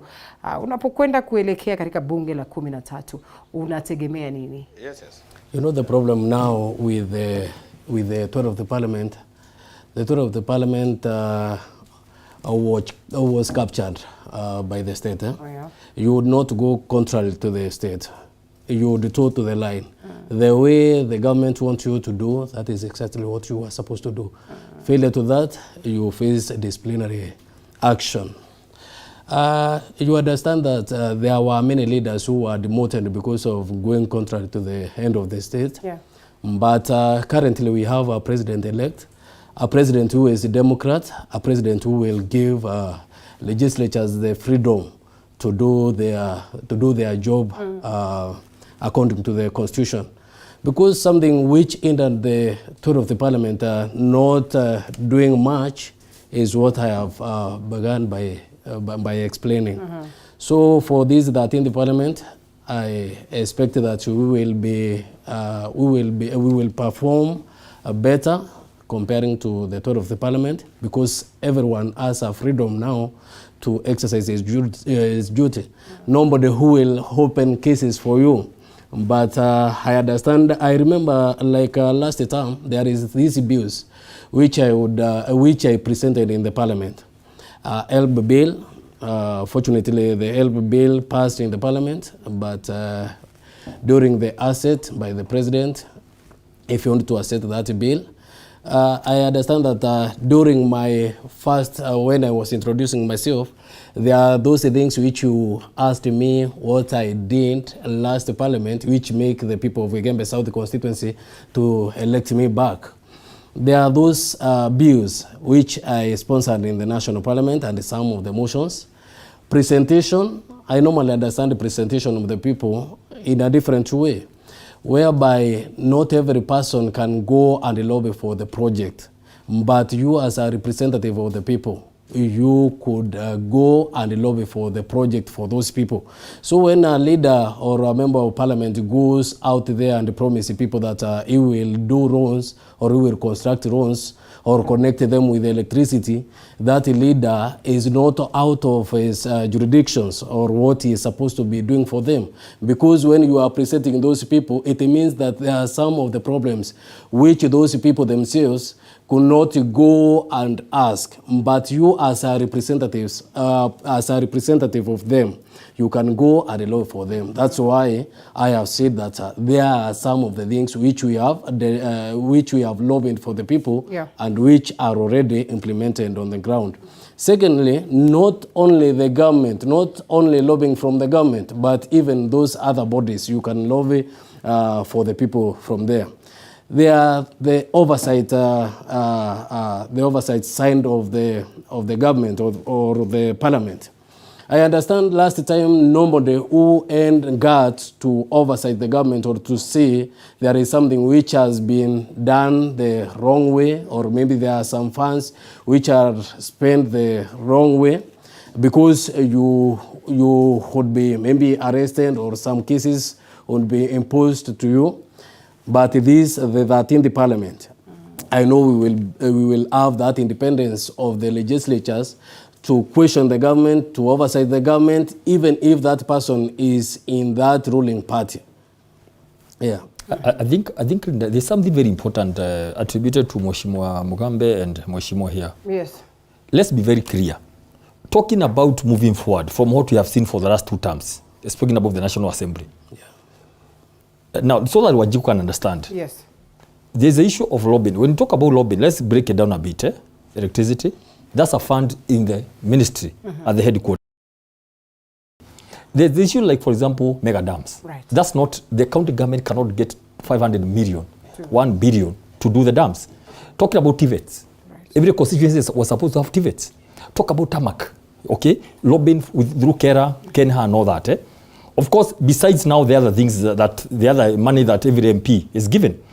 And leader between me and you, and you'll be a witness, there's nowhere CDF is going. With MPs in Kenya. I mean, they told the moment they open, the first thing, okay, some of them are arguing, what was annulled by the Supreme is CDF 2013. But you see, there's CDF 2015. No, which NG CDF. That's what they're arguing. Okay. But I can tell you this, the issue here is duplication of laws. If you look from a governance and the constitution, what it intended, you can't be having money sent through the county government and the national to do the same thing. I mean, bursaries, I mean, roads. There's a lot of duplication between Kera roads and all that. It's all confusion. Yeah. But I can tell you, even if it was annulled, even if the 2015 was annulled, because there's still some duplication, the MPs will simply not pass any budget before they may rename it anything. So I want to tell you, so the celebration Kenyans have, the CDF is annulled, it's not going anywhere. MPs will not agree.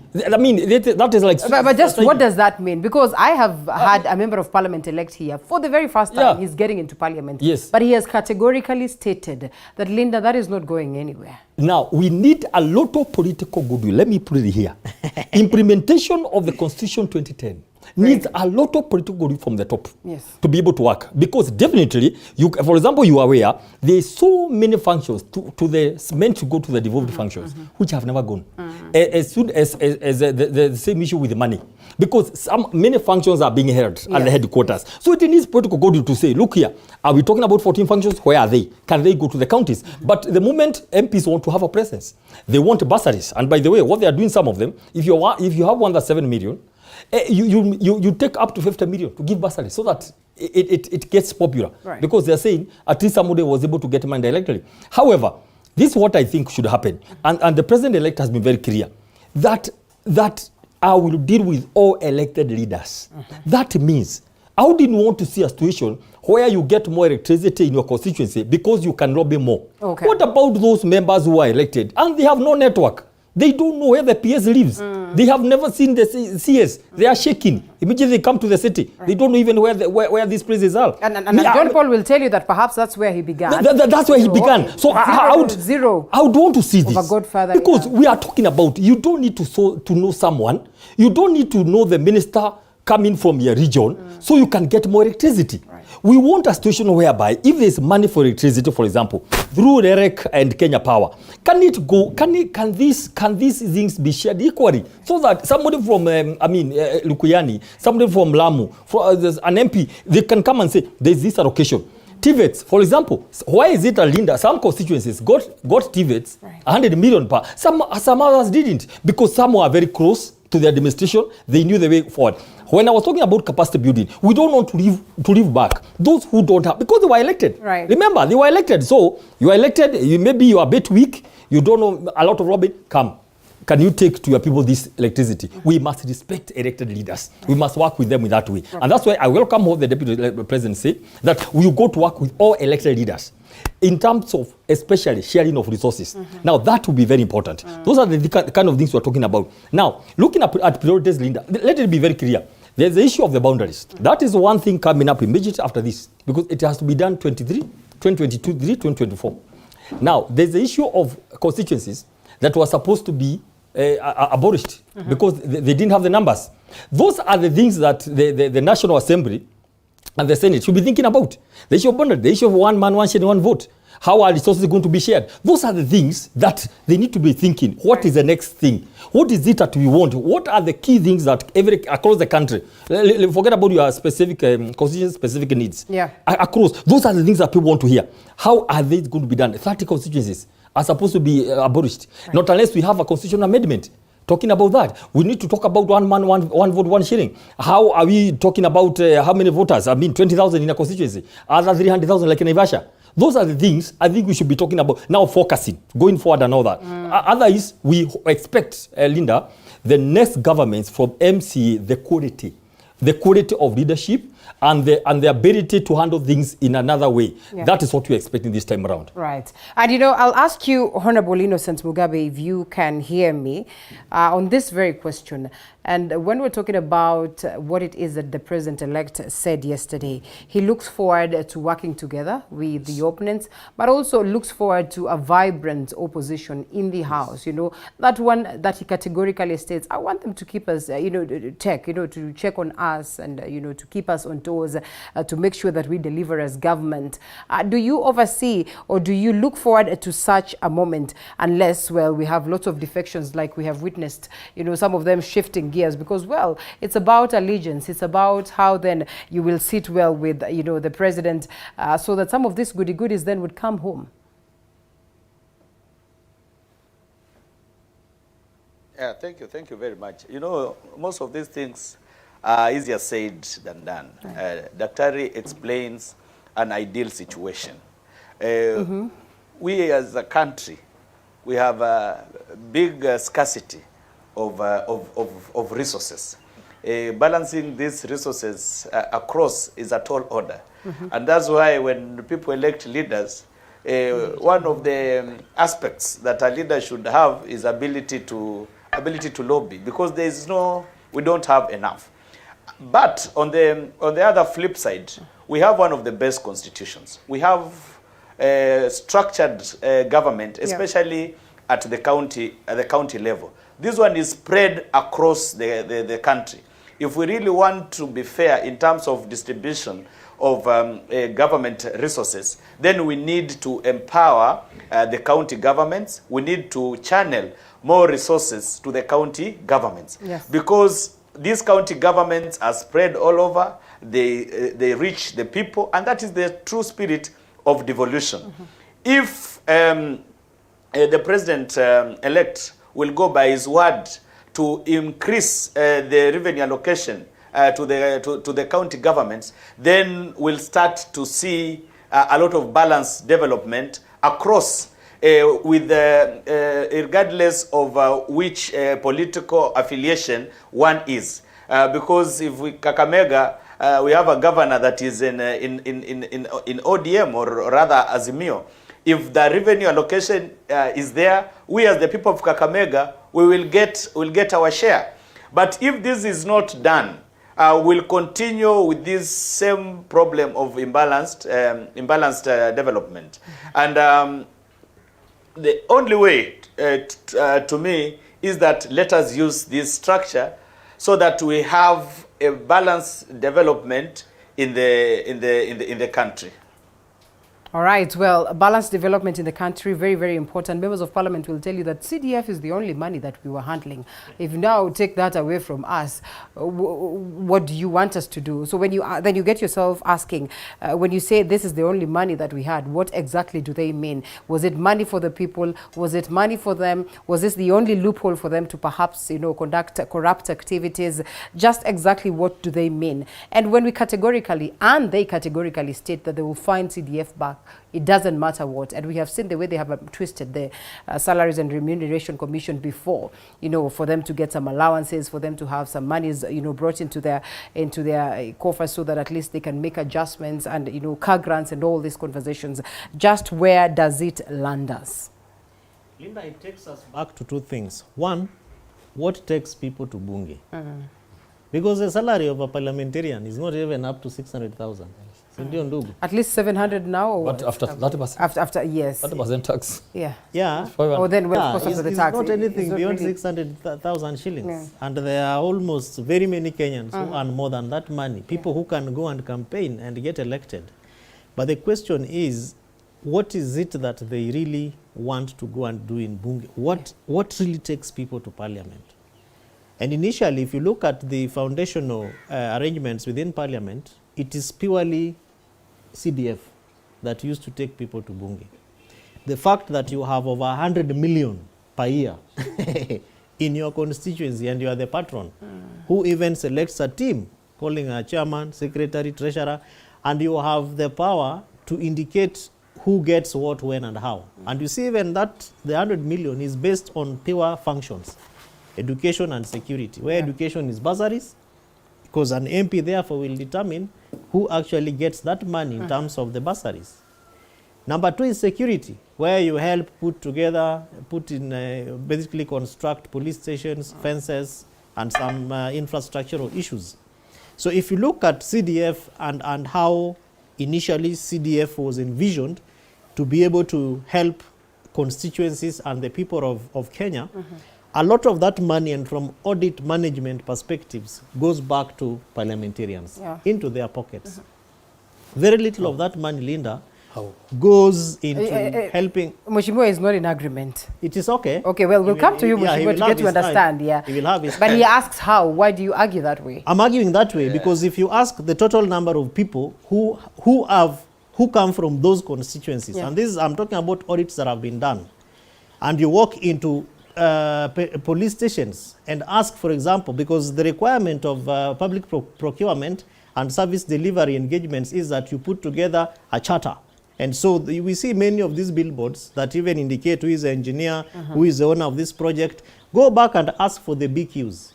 The total amount of monies that go into those projects is not commensurate to the budgets that they get. Which then boils back to the question they're asking me, how? Where is that money? Where is the balance? We need to ask former parliamentarians and those who are coming back to answer that question, because it boils back to corruption, including the people who get those tenders to build those police stations, to put together those small roads that we see being done by parliamentarians. So CDF, in my view, is not a function of Parliament.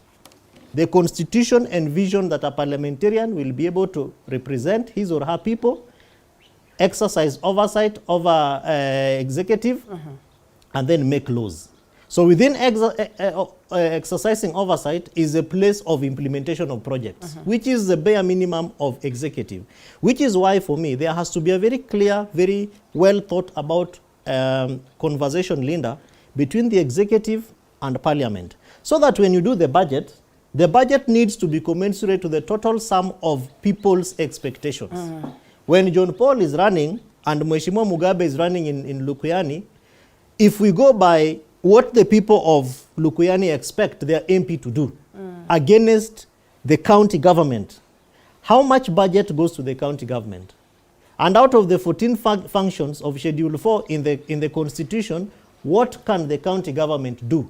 Then the question of a parliamentarian and the senator, because now those two are exercising oversight, National Assembly at national level, senator at county level, is to ask, okay, we want to do 16 dams.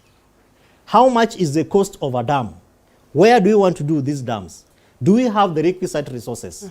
Then the MP goes to Bunge and says, Your Excellency, Bwana Speaker, we have a challenge in my area because the budget we have is not enough. What we used to have initially, Linda, was an opportunity where MPs were also ministers. There was a good conversation of accountability because now we even had a space where parliamentarians would debate among themselves. Today, and because of the capture that John Paul mentioned, parliamentarians summon, if I could say it that way, cabinet secretaries to answer questions of issues that Kenyans are going through at the constituency level. They don't even show up. They send junior officers, people who may not be able to respond to questions of budget, to questions of functions of CDF, to questions of service delivery, and ultimately we watch over it, we laugh over it on Kenyans on Twitter and on media screens and on front page newspapers. The day is gone. When we go back to ask John Paul, so what have you done? It becomes very difficult for him to respond to that question because he was not given money. The total number of people who voted for him expecting things to be delivered. We're coming to you, Mheshimiwa. We're coming to you. All right. The people who expected him to deliver services don't see those services. And it is difficult for somebody in Rarieda to rate an MP in Lukuyani or Igembe North because they don't know what he said he would do to them. Yes. Lastly, on this issue is what Bwana Mbai has been talking about, capacity building for members of parliament and technical assistance, so that you know how to navigate the terrains of power, the terrains of the budget, and the terrains of service delivery. Okay. There is an institution called the Center for Parliamentary CPST, Center for Parliamentary Studies and Training. It needs to come up together. We have engaged with them in 2013 and 2017. But the quality of technical support that parliamentarians get, of course, given through the office of the clerk, is also very limited. Because these ladies and gentlemen are very busy. Sometimes you call them to workshops that begin on Wednesday to Saturday. The whole day Wednesday, the hall is half full. Saturday, they are not there because they have to go back to their constituencies. Okay. So aspect of patriotism, aspect of leadership, and the sacrifice that the MP has to pay to be able to also get some lessons in terms of how to empower yourself to be meaningful and to be transformational for your people. And of course, Mugabe. Thank you very much. You know, the issues that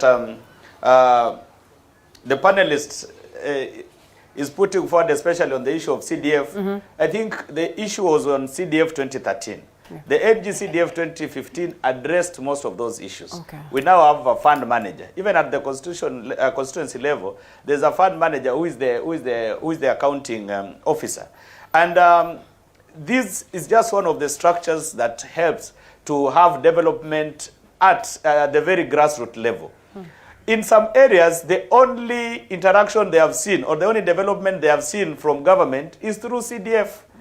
On those other issues of procurement, corruption and all that, even if you take it to maybe to the county government or use another channel, you know, those issues will still be there. It is for us to address those issues, not trying to take away something that is helping the Kenyan community because because the MP has a say or something on it. No.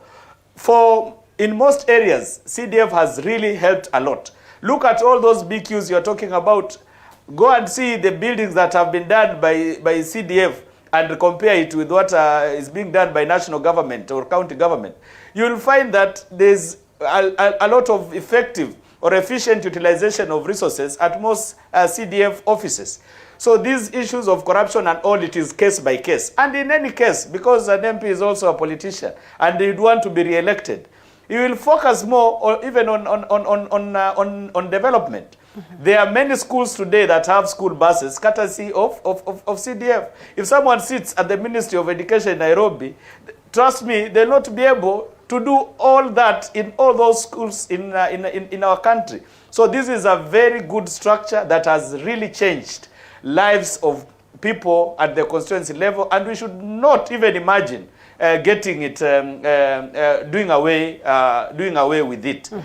So that one I can assure you, as a member of Parliament, if there will be anything to try and do away with it, we will fight. We will fight for it. Well, interesting, and to acknowledge equally, Mheshimiwa, the reason why you ask Kevin why and how is because perhaps for you it worked for you people, but we also have seen cases of graft, leveled against some members of Parliament. Kuri at some point has had this. Aisha Jumwa at some point has had this case. This in relation to how they have used the funds of CDF, and also when we talk about NGCDF at large. And therefore, while we could say that there could be a blanket condemnation as to this, equally we have to acknowledge that there's some pockets where we have not seen so much of advancement as to the CDF funds. So allow us to take a short break, yes, and then we come back to you, Mheshimiwa, and perhaps expound it further in getting to understand the choices of speakers, and most importantly, what is the way forward, because this we can speak of until the cows come back after this break.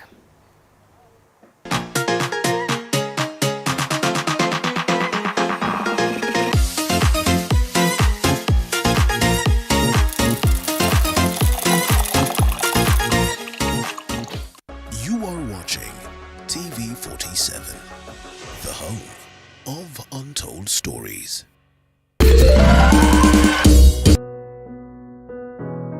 Despite being visually impaired, he is a jack of all trades. It is our quest to find answers on how to take care of children with special needs and those with disability. You do not need to see musical notes to understand music, but rather to have your soul feel the vibe.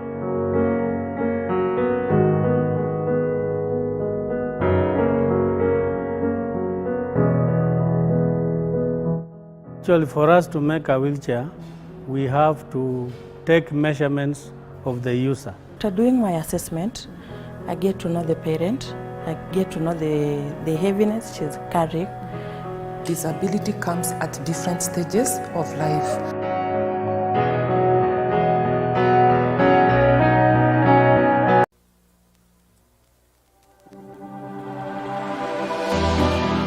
How well do you know what's happening around you? Morning Cafe with heated political debates. Baraza la Siasa. Hiyo kitu azungumzie, angalie hali ya maisha ya watu. Informative health discussions. Business. Farming. Tasty Wednesday. Fitness Thursday. And Feel Good Friday. With amazing DJs, celebs. Waimbaji, kuna comedians, alafu kuna wajinga. And music bands. Every Monday to Friday from 6 a.m. to 9 a.m.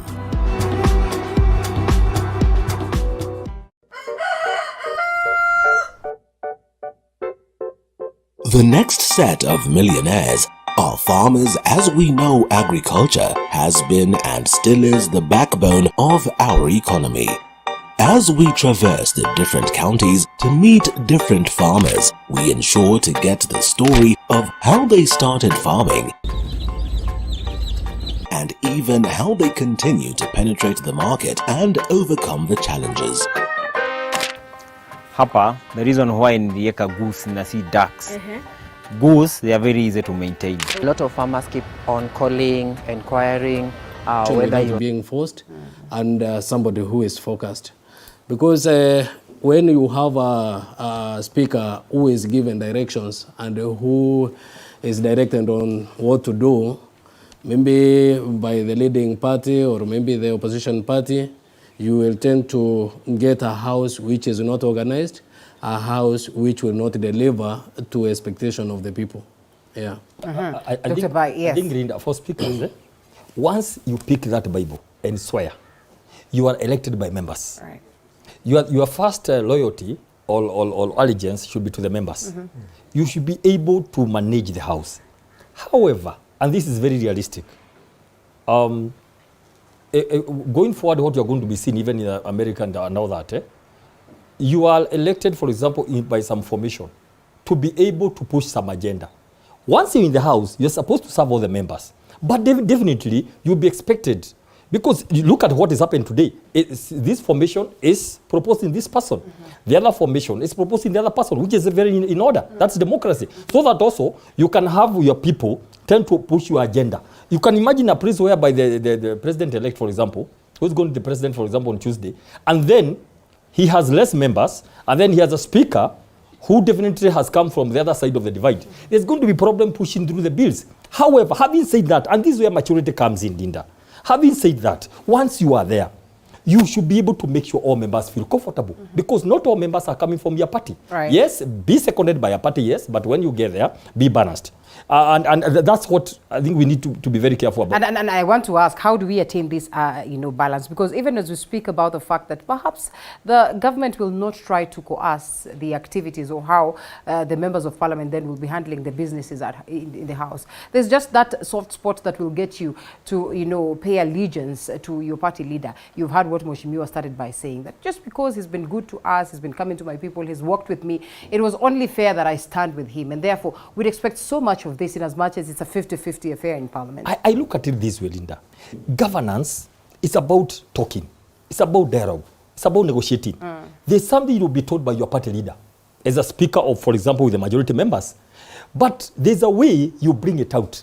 You go back and tell the party leader, for example, this one, we want to put it this way, but there's a way we want to bring it to the house so that all the members feel comfortable with you. Okay. I want to give that example of people like a part of those years, where you feel everybody owns you. Because at the end of the day, it is the members who elected you. You are being proposed by the party. So I look at a situation where, for example, let me give an example with the budget, okay? Where you are given a budget which members feel is not up to date. You negotiate. The whole thing is political. You go negotiate with it and say the party leader, no, why don't we do this? Why can't we let it go this way so that we can accommodate what members are feeling, because they cannot just pass the budget blindly, for example. Those are the things that are needed. We need a lot of talking to each other. I have to keep on saying this. We county assemblies, for example, they have to talk with the governor, because there are some policies will be brought to you, budgets, which members feel we thought we need to put more money on ECD, for example, on health, on everything, according to what the people are telling us on the ground. You come and negotiate. So it's a very tricky balance. And that's why people like speakers of the Senate, speakers of the National Assembly, and unfortunately, the last 5 years has not been very good because of all those fights. We need that sobriety. We need you be seconded. Yes, once you win, know that the members are your first clients. And then, of course, know how to work very closely with the executive. Those are the kind of things we need we need to go see. Allow us to loop in Mugabe so he doesn't feel like he's left out. Yeah, and Mugabe, we know the people who presented their names. Well, so much so when we focus on the National Assembly, which is where you'll be sitting. Yes, the Marendes of today, the Kalonzo Musyokas of today, the Moses Wetangulas of today. And you tend to ask yourself, as a party fronts a certain individual, there are instances where you ask, must it be them? For instance, in this Marende case, in as much as he worked so well, he performed tremendously. If you were to rate the speakers according to what it is that the members themselves have said, and also, evidently what Kenyans saw them do at the level of the House. Does it have to be that? Or we could try somebody new, or then again we could go with it with what it is that leadership and governance experts would tell you. Sometimes make sure that there's that aspect of continuity. Allow these people to come back again if they have performed well, for posterity, for continuity, for us making it better and laying grounds that would be good for others that would come in.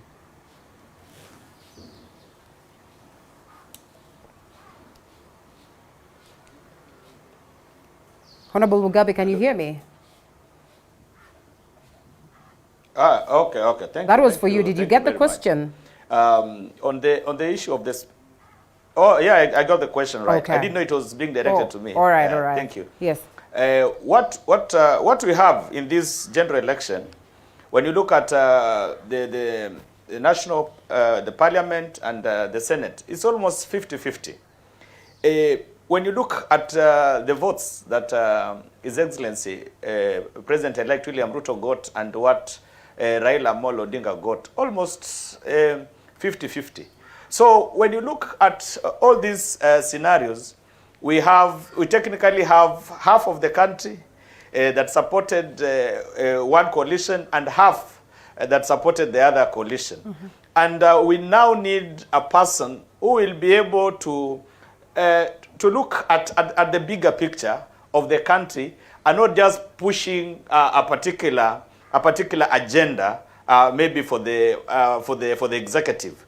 And if we were very genuine, we would work hard to have this Azimio coalition, and this will enable the executive to be put on check. So we're working very hard to make sure that we have a speaker from the other end of the coalition. And we know in 2007, almost had such a scenario, but Honorable Marende actually used a lot of wisdom to steer the House in that period. We are looking for someone who can do the same. We don't want a speaker who will become the rubber stamp of the executive.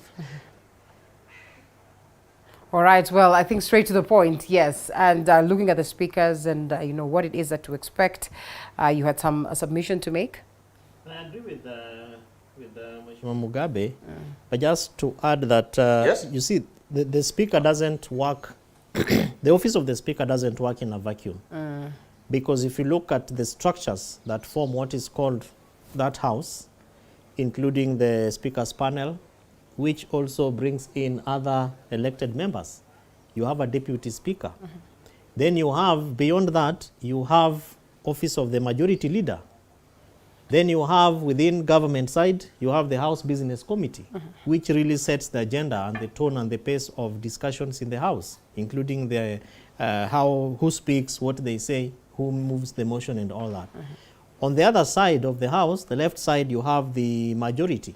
I mean the minority, where you also have the leader of minority that also comes with a whole team, deputy minority and all that. So given the kind of context that Kenya operates in, particularly the fact that we are a pure presidential system, the person who gets 6.9 million votes goes home like walking, and you are told, unfortunately here, there is no chance for handshakes. You know? So how do you expect this person who is not even supported, Linda, to exercise oversight? In Kenya, the leader of official opposition even doesn't have an office, an official office. They don't have they don't have security. You have to put it together by yourself. Why should they have, if the Constitution incorporates that position of a majority and a minority? Can't the minority then operate pretty well in terms of advancing what it is that their leader would have wished? I am coming to that, which is partly why Mheshimiwa Mugabe said, for us to be able to exercise proper oversight over government, we need a speaker from the opposition. You see, it answers the question you're asking. Right. So that you have your own in the House and not outside. The person who then ensures that opposition agenda is being put side by side. And so the speaker should not be neutral? The speaker is expected to be neutral. But what we see happening in Kenya and in Africa is that the speaker is never neutral. And that is why, Linda, I'm bringing in all these other structures, like the House Business Committee, like the Office of the Clerk, like the majority-minority offices, because these people will determine even the agenda. The speaker is basically guided by the clerk. When he or she sits there and is saying, order members, now today we are resuming this session, order one, reading. This is already prepared even before the date of that particular sitting is set. The people who set it are the people I am sharing with you. So that if the executive does not feel comfortable with an agenda, the leader of majority will not allow it to be in the order paper. The House Business Committee, because that is not their agenda, so the opposition will be working so hard to push in their agenda, and the speaker will have to exercise magnanimity in terms of ensuring, as Dr. Mbai said, that every member feels comfortable in the House.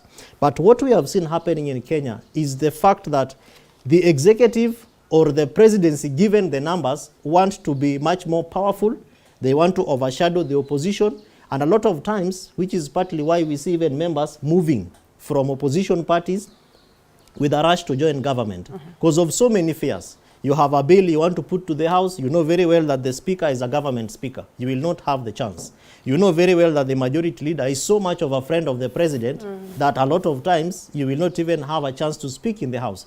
And that is why we have members who are elected into the National Assembly and sometimes even the county assemblies that walk in and for 5 years they fail to say a single thing. Because even catching the eye of the speaker, you have to have some chemistry in which you are able, of course it is digital these days, you have a button that you press, but like we have seen with the national tallying where you are told those systems don't work here, chances that the speaker will overshadow or will overlook somebody who does not come from their side are very high. So in my view and in finishing is to ensure that Parliament exercises its responsibility as an arm of government because we have those 3 arms, executive, judiciary, legislature.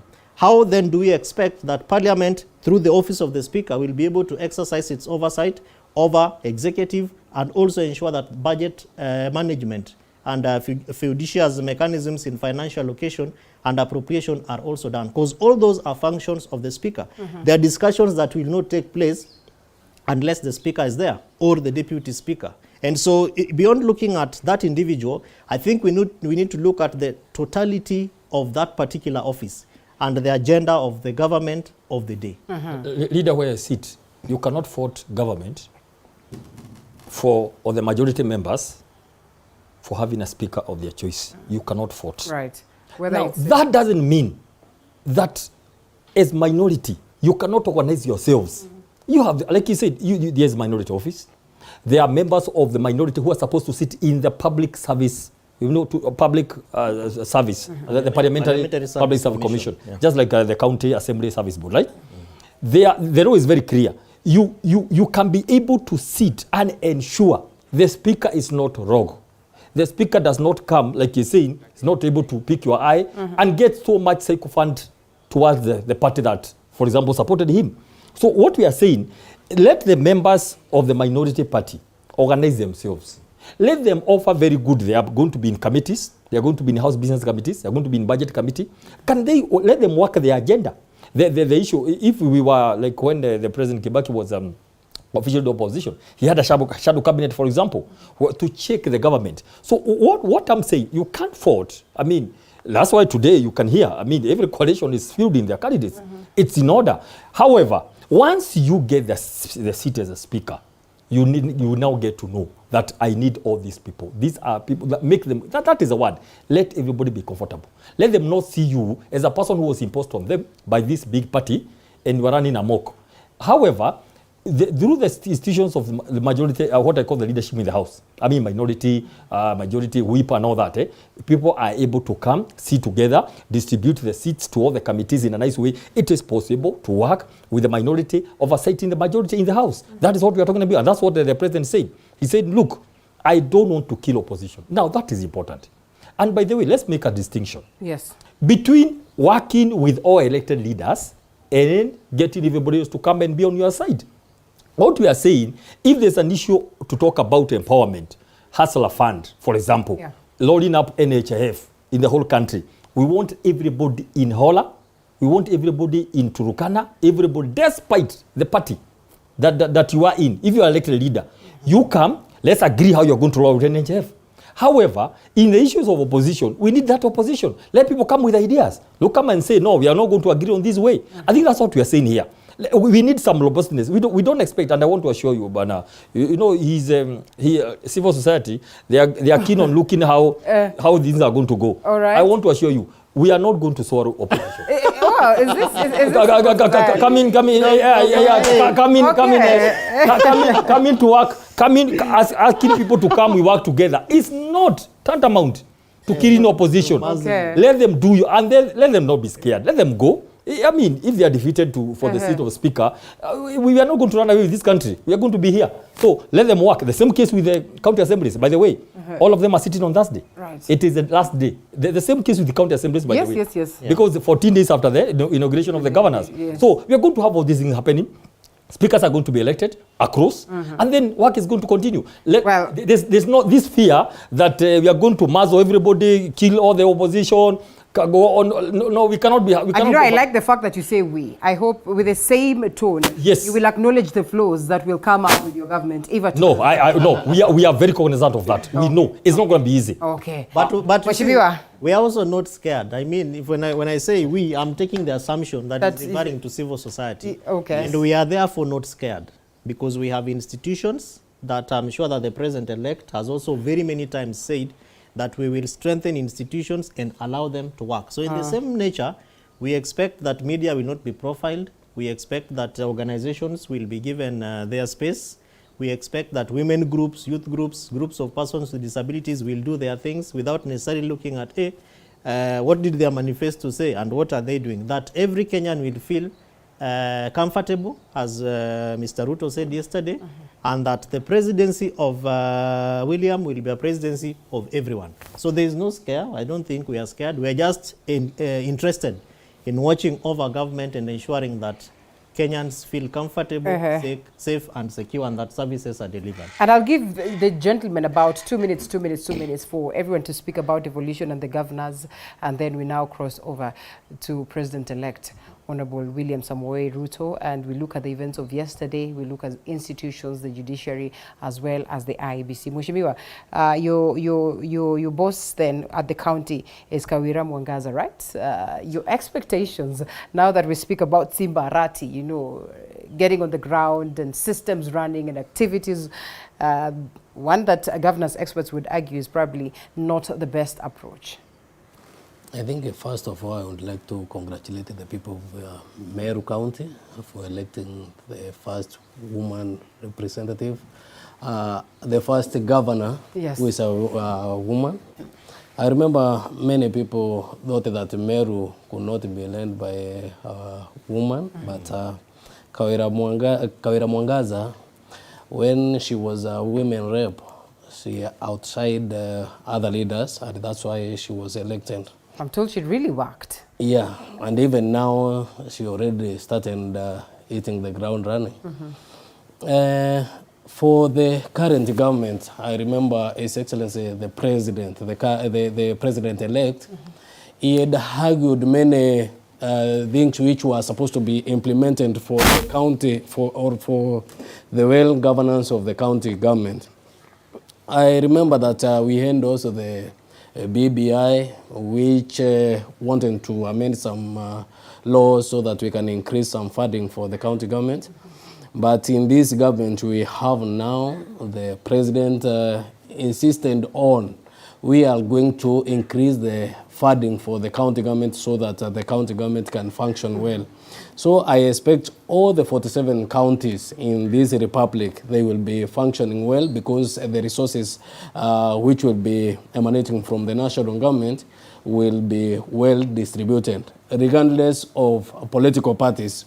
Because most of the people are worried, maybe the ones who are in opposition are worried that their counties will not be getting the resources, the resources required to run the counties.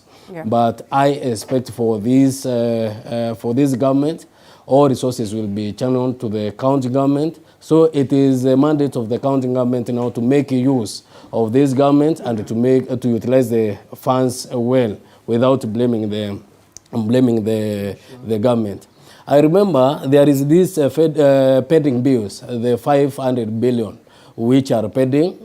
His Excellency the President yesterday assured Kenyans that he is going to set aside the 500 billion, the pending bills, so that he can settle everything, so that the county government, the national government can run. So I expect that it is upon now the county government to work for the people because the people expect them to work, and the government is willing to ensure that the county government is working. Maybe a final one is that His Excellency the President assured the county government that all the functions which were not implemented in the last parliament is going to make sure that all those functions are implemented so that the county government can have a smooth working environment. Okay.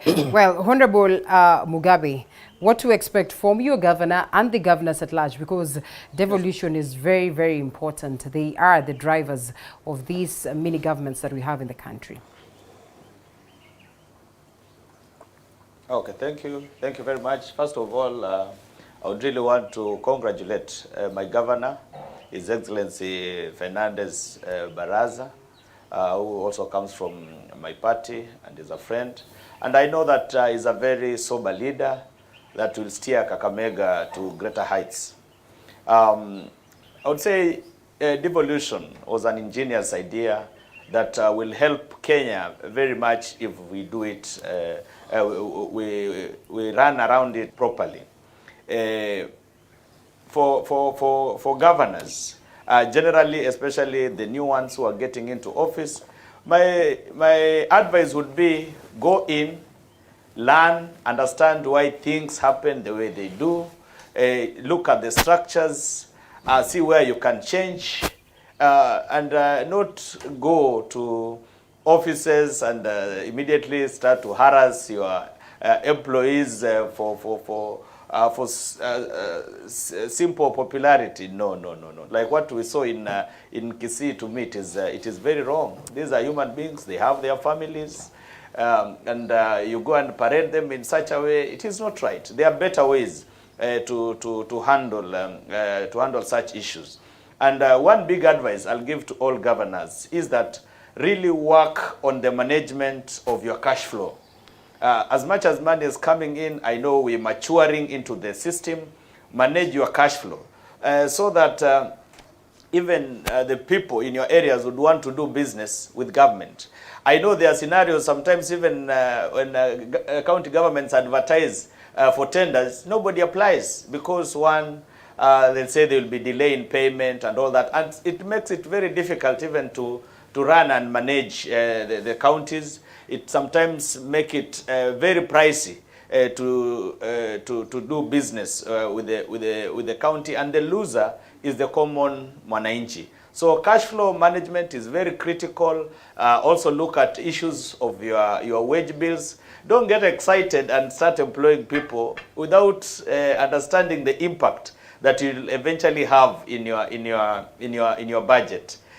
If you are able to retrench or weed out ghost workers and all that, it will be very good for your cash flow management.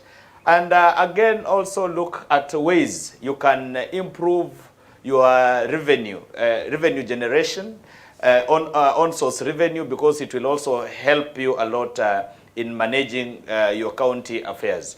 But most importantly, as you do projects, especially infrastructural projects, look also at the issues of the software, the individuals who will be working there, and look at it from the point that how is it going to help the common mwananchi improve their lives. All right. Thank you. Well, I know your governor is not yet at the county. Kwa hivyo hatuwezi kusema ameanza kufanya kazi yoyote apart from representing the people. Si ya governor James Orengo bado anamalizia kesi, si ndio eh? So we will not task you to say anything about Siaya governor. No, Linda, that is an important issue. Yes. The fact that you are at the Supreme Court trying to speak big English does not take away the expectations of the citizens. Yes. So Mheshimiwa Orengo needs to jipanga. I am sure that he has outlined his agenda clearly. I know that as we speak, there is a lot of work going on in terms of putting together the cabinet. And so even as much as he was at the Supreme Court, remember he literally missed all the national campaigns of Azimio because the seat was under threat. Had he not spent a lot of time in Siaya County, he'd have lost I'm sure he would have not have been elected. But so the fact that he spent time there, engaging with people, getting to know their concerns, that's partly why I believe that people voted for him. So we are expectant because Siaya County is one of those counties that has not done very well from our indicator assessments of counties, despite of a 7-point-something plus billion budget. So people are expectant, and we hope that because now this is the third generation of county governments, that His Excellency James Orengo he's going to ensure that he works with all the teams to deliver for the people of Siaya. So being at the Supreme Court, because there were also other governors, there were also other elected leaders, it is not an excuse. It's not an excuse. Yeah, I'll come back to you and get to understand whether you as well think, as Daktari would say, that Simba Arati is coming in a little bit too radical. Remember, Simba Arati is inheriting a government that has been led by his own party, remember, and a person who went on ground to campaign for them. And therefore, this approach appears as though you are coming to show us that the previous governor really was doing some bit of fishy. And this is a person from your own party. Then how much more would it have been if this was a person from a different party? And so we want to understand whether this is a good approach, because he also understands that he doesn't have so much time. And the voter is the voter. They might just decide to give you one term, and the next time there's really nothing that they get from it. Daktari, we take a quick short break, and then we come back on that very note as I allow you to weigh in on the governor's matter.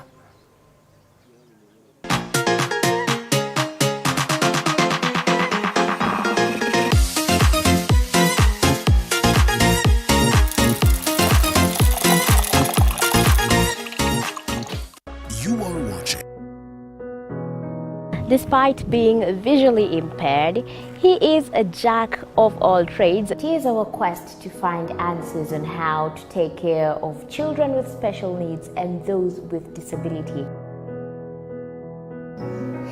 You do not need to see musical notes to understand music, but rather to have your soul feel the vibe.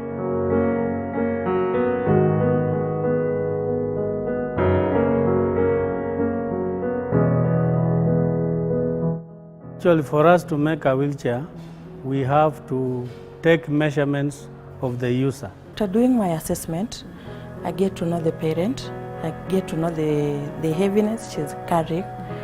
Disability comes at different stages of life.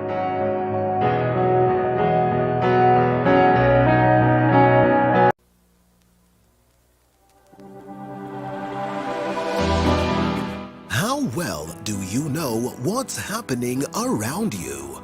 Morning Cafe with heated political debates. Baraza la Siasa. Hiyo kitu azungumzie, angalie hali ya maisha ya watu. Informative health discussions.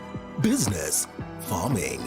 Tasty Wednesday, Fitness Thursday, and Feel Good Friday with amazing DJs, celebs, waimbaji, kuna comedians, alafu kuna wajinga. and music bands every Monday to Friday from 6 a.m. to 9 a.m.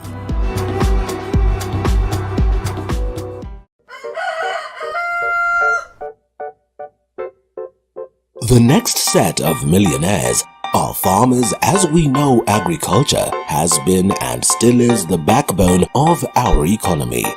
As we traverse the different counties to meet different farmers, we ensure to get the story of how they started farming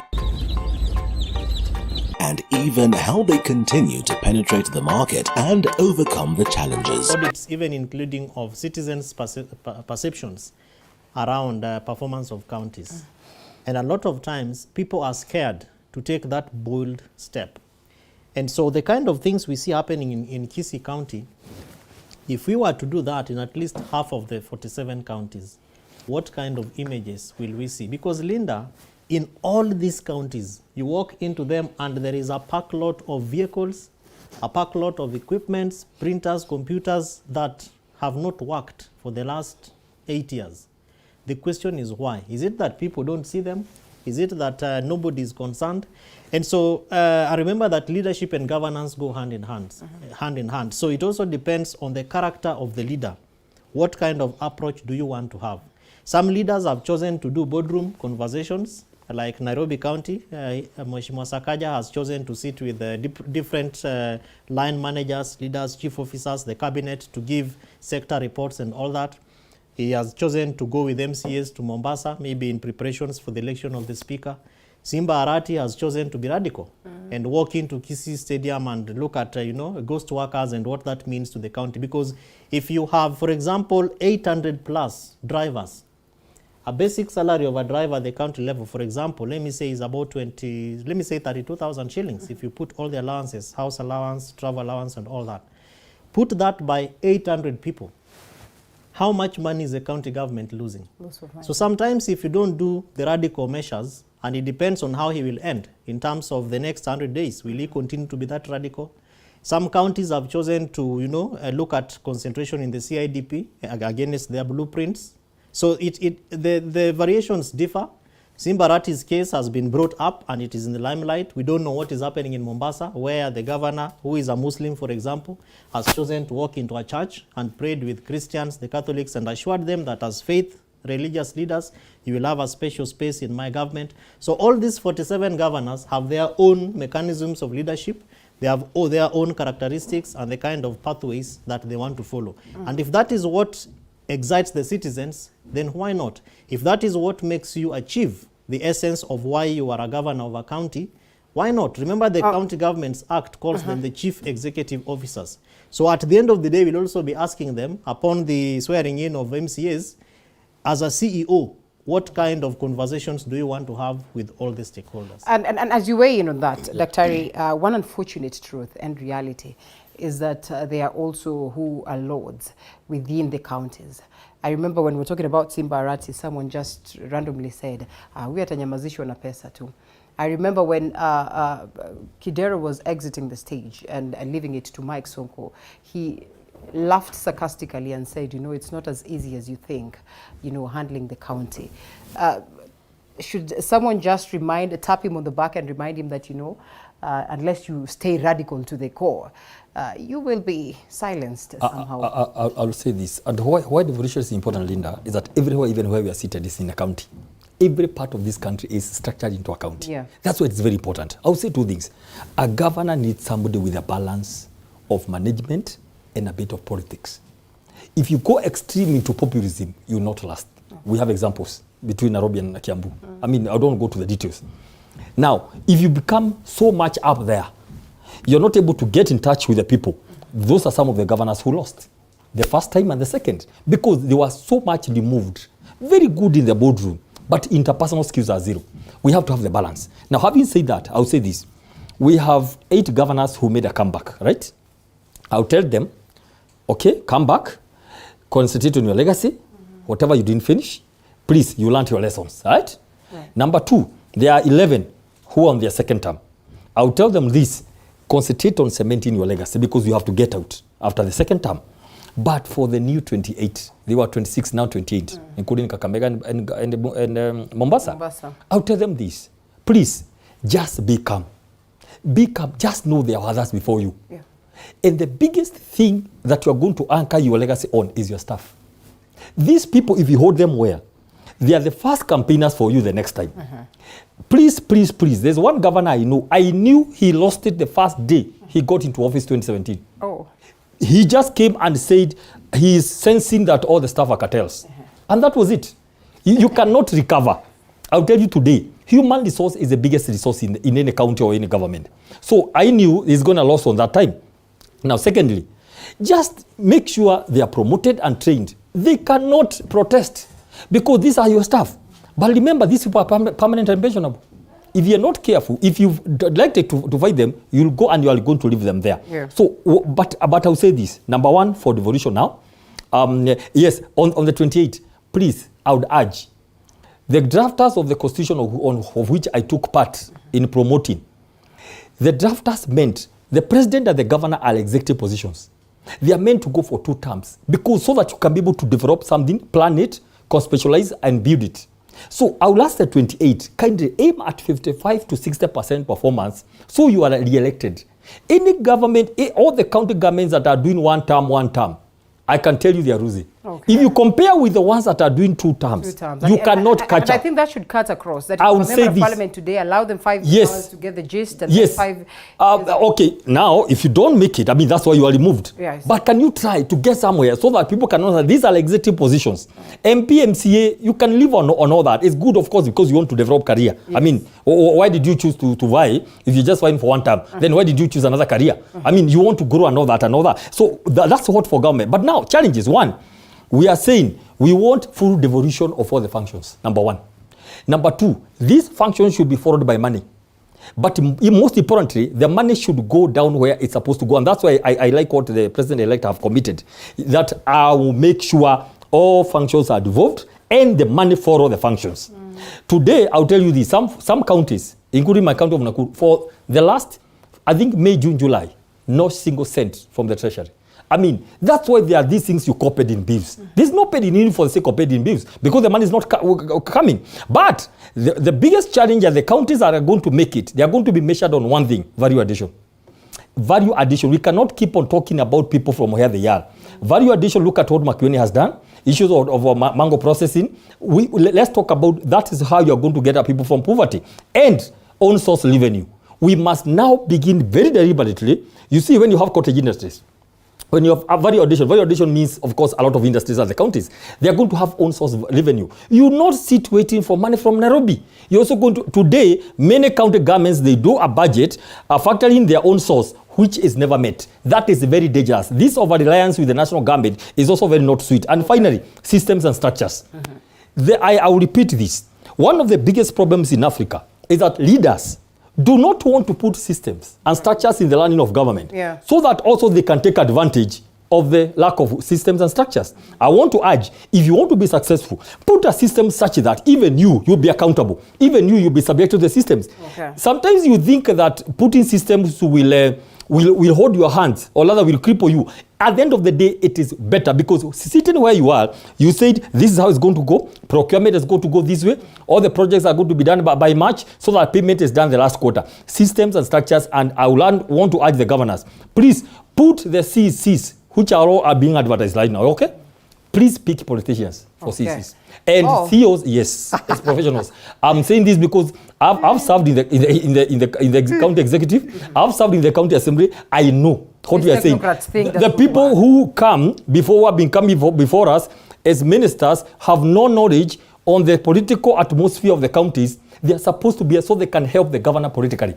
Much as they are doing the policies, they can help the governor politically. Maybe someday we're going to talk about technocrats versus political. Yes. Remember, CECs are state officers. Yes. CEOs are public officers. There's a difference. And those are the kind of things we hope the governors will do. Remember, we all said we all want everybody to succeed. We all want MCs that have been elected, all of them to succeed. I'm sorry, and I want to repeat today, it was not a good thing for some governors to skip the swearing in of their predecessors, because we want some continuity. Come and say, I thank you for electing me. Even if I didn't proceed, thank you, the people, continue with this governor. Maybe you come back. But if you skip, it means you have no gratitude. Those are the kind of things we want to see in the counties. Okay, and so here we are. Let's shift gears, and very important and valid points there that we keep talking about as we seek to see devolution a success. We come to the ruling yesterday and generally what way forward. The judiciary, one of the key figures that we'll be talking about, the body, of course, we talk about the IEBC. We do not forget President Uhuru Kenyatta, President-elect President-elect Dr. William Ruto, as well as the Right Honorable Raila Odinga. Briefly about the IEBC, it was for the judiciary to either vindicate or vilify, and vindicate they opted for. He goes home a hero, Chebukati. Chebukati goes home as a hero. I remember this election, the whole election, we had 6 elections which were held in the same day. That is of member of parliament all the way to the presidency. The 5 positions, all the 5 positions, everyone perceived them, they were conducted in the right way. But the presidential election, some saw it as if it was not done the correct way. Maybe there was some malpractice which were done during that election. But I remember Chebukati was very, very categorical that the elections of every candidate is being done at the polling station. And that's why he kept all the servers open, not like in the year 2017. So every candidate was able to know if that candidate has won or he has lost. By 10th evening, we were all aware that the president-elect, who he was, then we were all aware. Even if Chepkat wanted to extend so that it can, we can have the transparency and the people can correctly or clearly know the candidate who has won the presidential seat, he wanted now to restrain himself from getting to the difficulties which came in the year 2017. So I would like to say that Chepkat is a hero. He performed his duty well, and this was the most transparent election which was held. And we all knew that even if this election would go the way it has gone, somebody would go to court, because there is somebody who does not believe in democracy or in winning. If somebody wins, he perceives that person has stole the election. Remember, Najua sisi wote anaongea kuhusu nani na nitamuuliza the next mheshimiwa atuambie what way forward for them. Remember, in the year, all these years, in the year 2007, 2013, 2017, yes. This round, they said that they have the deep state, they have all the system. William Ruto, everyone decided to dump him and to leave him out on court. They thought that maybe William Ruto would not go out there and campaign. Remember, this whole exercise from the year 2017, William Ruto has ventured in all parts of this country, especially those areas most of the senior leaders does not do their meetings there.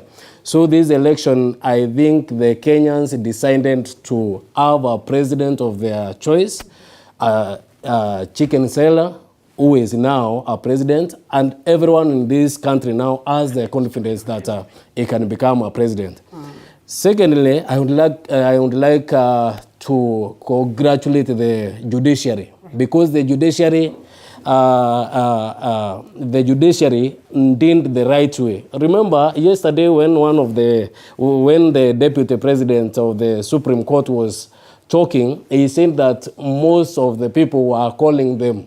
Maybe they wanted to ask them or to order them the direction they ought to take during their ruling, but they declined their cause.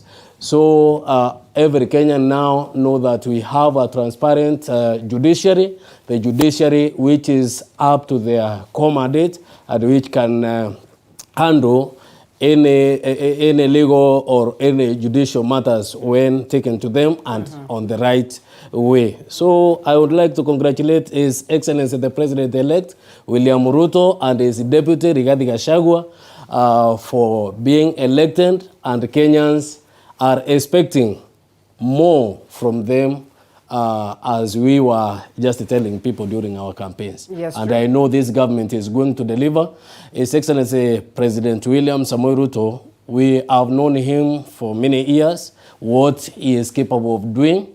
And when he says that he is going to do something, take his word, he will deliver. And I mean, we hope for that, at least surprise us.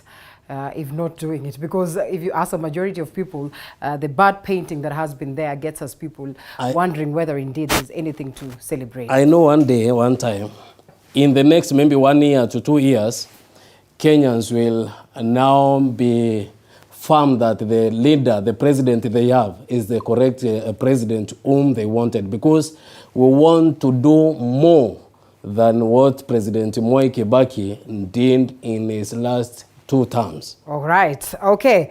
Honorable Innocent Mugabe is there. All right. Mheshimiwa, Right Honorable Raila Odinga has his place in this country. He has written history and written it big, and that we cannot overlook. His way forward, what are your expectations as to his political future, and also that of Azimio One Kenya Alliance, when he says that, well, he accepts what it is that the courts have dictated, but then again he would say that really he's not satisfied as to that. While one would want to look at this ruling as a win to the people of Kenya, what way forward for Right Honorable Raila Odinga? You know, I was listening to one of the stories that we have carried this morning, and I saw Kevin laugh about it, because the likes of Professor Macharia Monene, who've been here long enough, are saying that 2027, perhaps you're going to see Right Honorable Raila Odinga on the ballot.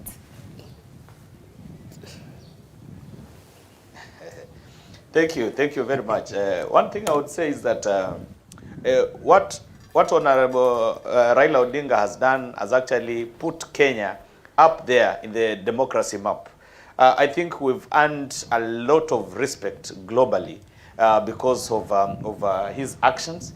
And being a developing country and a country from Africa, to manage such a situation in the manner that it was done, and for him to agree also with the opinion of the court, though of course he questioned a number of issues. I really give him a lot of respect, and I know even if is going to be recognized as a global leader and a person who has shaped democracy not only for Kenya and Africa, but globally.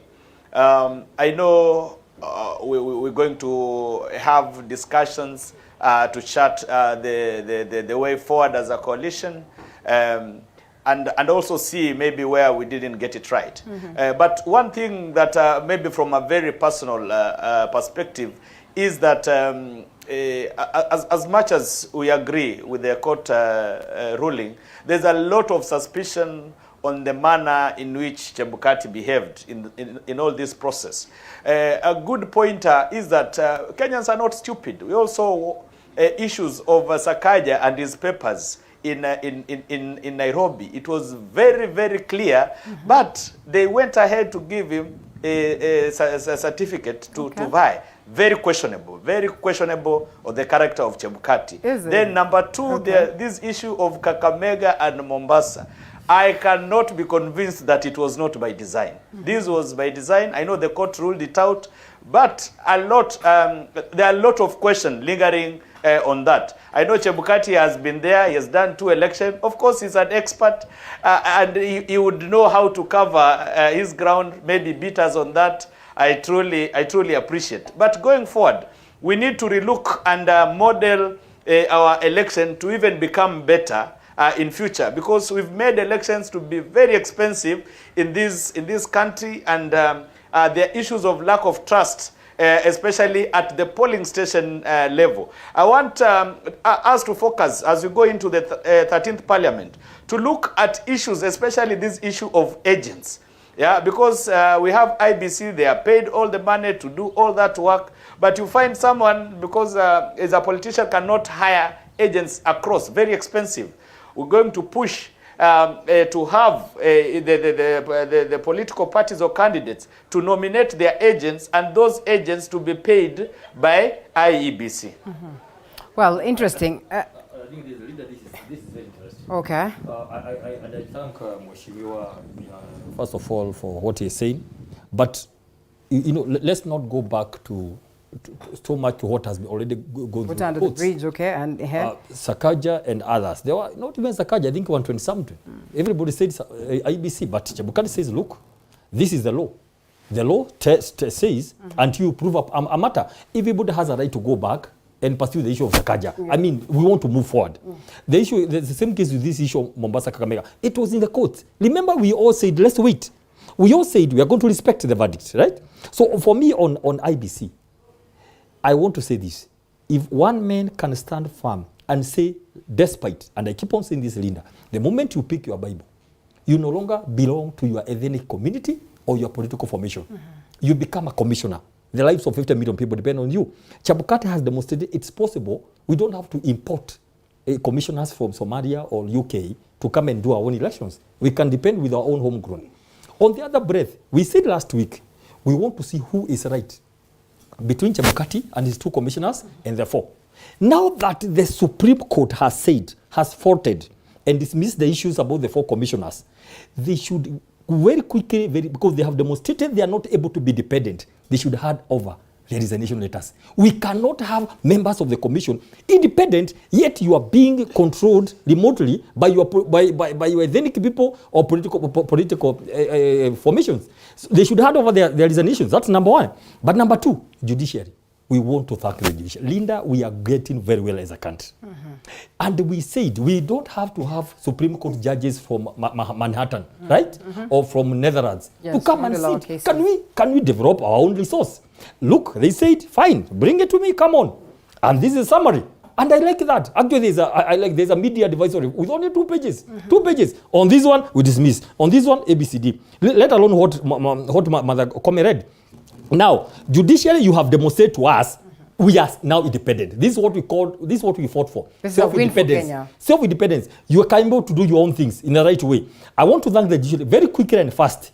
And on the issue of the Azimio lawyers and the Laila, as a student of political science, we used to study Laila in the books at the university.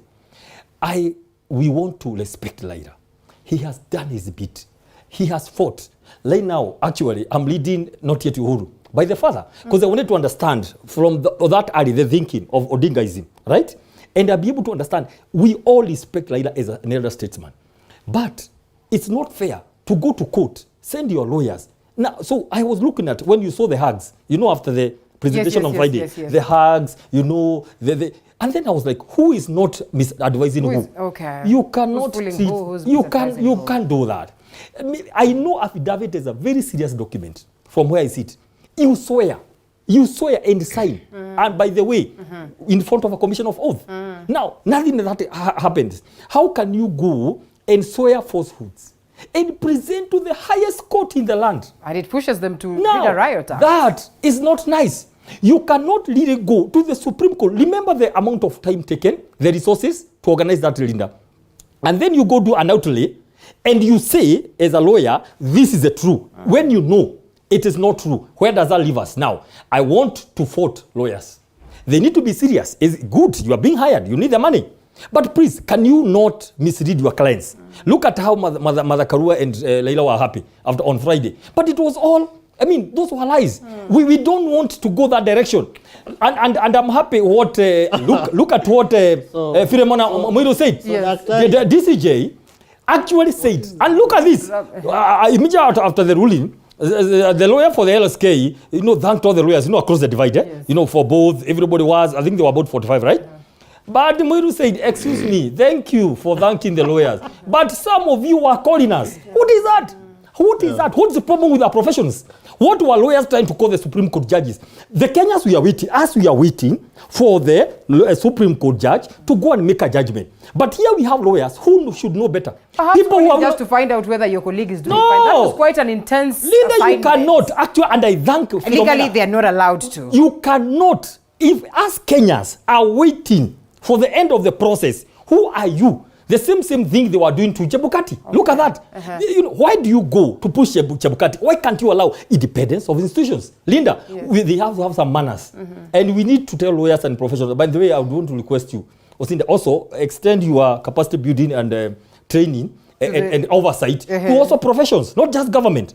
The LSK, they were voted in court. One, they allowed their clients, they took affidavits on behalf of their clients. Secondly, they went to court knowing it's false and lies. Look at the affidavits of people like John Githongo, people who have 2 Christian names and all that. Look at Judy Soweto. Do you remember that day? Yes. Everybody got scared. We got scared as Kenya Kwanza. Julie was not flinching an eyelid. She was straight. Look at that. It was an outlay. Now, what is that? No, we don't know to go that. No. And finally, Linda. Now let me come to Ruto. We're coming to Ruto. Allow us to let him say something on that. Very important. And you know what? As well, the people who are watching, Tim Tosh says this, and it's heartbreaking to read it, that the Constitution, Honorable Raila Odinga tirelessly fought hard for, turned against him.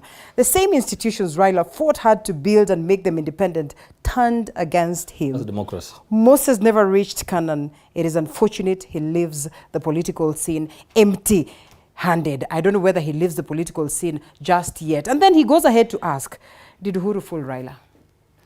And perhaps what it is that he is asking, the lawyers, were they misadvising? Linda, you know, I have been, I told you here about 3 weeks ago that on the 2022 Supreme Court petition, I didn't see a case. And if you can play back your clips, you will actually see it. Yes. It was almost as good as done. Exactly. Because, and I said, the place where you rig elections for 2022 is at the polling station. And this anyone who failed to rig, if at all there was rigging, it was done at the polling station. And I said that for anyone who wants to go to a petition, and remember I said that we have over 14,218 losers in this election, 3 of them at the presidential, because there were 4 candidates. 1 has now been declared. All of them have the wherewithal, constitutional strength, privilege and power to go to court, depending on where that issue is being dispensed at. And for the presidential, it was being done at the Supreme Court. I said, anybody who wants to question this particular election has to get much more stronger on the back end. Because IEBC gave us an RTS, a results transmission system, and opened up the servers at the National Tallying Center and also gave barcodes to the presidential agents. If there was nothing fishy within that particular aspect, then there was no case. And I've said this, I've been called by my kingsmen, they have said, Kevin, you have been bought by Kenya Kwanza, oh, how can you talk like that? But I tell them, I'm speaking like that so that we can be able to strengthen our democratic and political processes, and also be able to tell Baba, Jacob, Agwambu, Tinga, the Right Honorable former Prime Minister, and it's called Infrastructure. Enigma and Infrastructure Envoy. Special Envoy of the AU on infrastructure. Is that office in operation? That there is a way in which we can stop doing certain things and also start doing certain things without necessarily using wrongly and correctly for my own safety and security. So I think for me, there are lots of lessons that we have picked from this process. Mheshimiwa Raila Odinga will continue to be celebrated in this country, in Africa, and globally. There is no question about that. Yes. And as a viewer is talking about Moses, you know, I was reading in Deuteronomy chapter 32, verse, and specifically 51 and 52, where God is giving Moses a reason why he got to the promised land but never got in. And God only allowed him to stand at the waters of Meribah and Kadesh in the desert of Zin. And he said, Moses, because you did not uphold my holiness among the Israelites, therefore you will see the land only from a distance. You will not enter the land I am giving to the people. Oh. And that is purely about a promise which God gave to the people of Israel. Let's ask ourselves in the case of Kenya. And Kenyans are talking about the new constitution. Kenyans are talking about devolution. All these are prescriptions that are only related to the former Prime Minister Raila Odinga. He is going to be there. Whether to run or not to run in 2027 is his constitutional and democratic right, and how he prays to his God in terms of giving him life and strength. For 2022, remember, the former Prime Minister never wanted to run. And we discussed that in this particular platform and other platforms. And we said it got to a point where Mheshimiwa Joho and Mheshimiwa Oparanya were the ones that were the front runners for ODM. Until almost 60 days to the election, I think. Then Tinga said, I'm now in the ballot. Now, you are running against a gentleman who, against all odds, deep state. What is deep state? Does it even exist? Money issues, deep state corruption issues, and he's been at it for 4 years, you know. Honestly speaking, you can't put those two people together. And then you were told it's a marathon, that even those who start early don't finish well, you know. So for me, there are lots of lessons to learn, both politically speaking, Linda. People need to take a break and do a proper post-mortem. The former Prime Minister issued a statement and told Kenyans we will be issuing directions. I am hoping that they are not directions that are going to take us to the streets, because that time, Linda, is gone. Remember the degree of patience and calm that Kenyans also exercised. That for all these 14 days we are waiting, the results came, and life goes on. That is what I pray for as a Kenyan, that we will go to vote, cast our votes, and go back to open our shops, go back to our vehicles, run our matatus, border borders, and all that. Of course, I have special reservations for some of the issues around the Supreme Court. There were 9 issues. I honestly didn't feel very convinced about the manner that some of the questions were answered, particularly on the issue of Julie Soweto. We are talking about sovereignty of the people of Kenya. And to the extent that DCI has issued a report and said foreigners got into the system. And a lawyer, whether fake or not, raises this at the highest court, the apex of the court, the judiciary of Kenya, and says we suspect that from this form is not clear, but we think that there was interference by Venezuelans. We need to have conversations between the Republic of Venezuela and the people of Kenya, and largely how we deal with this kind of... laughing. It's okay, it's okay. But Mheshimiwa, you know this is happening also in Trump's case. Number two, the tonation of the... Allow us to take a short break. Allow us to take a short break and then Okay. we'll come back on that, because I know we want to speak about Deputy President William Ruto as we wind up. Okay. Quick short break and then we'll be back. Tunamaliza na how many? 20?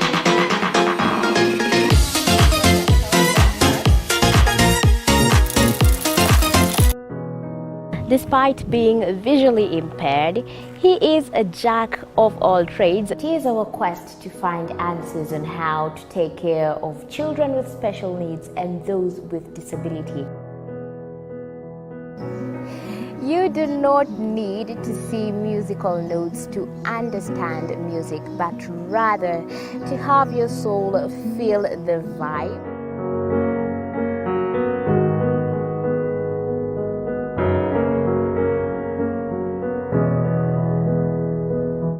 Actually, for us to make a wheelchair, we have to take measurements of the user. After doing my assessment, I get to know the parent, I get to know the heaviness she's carrying. Disability comes at different stages of life.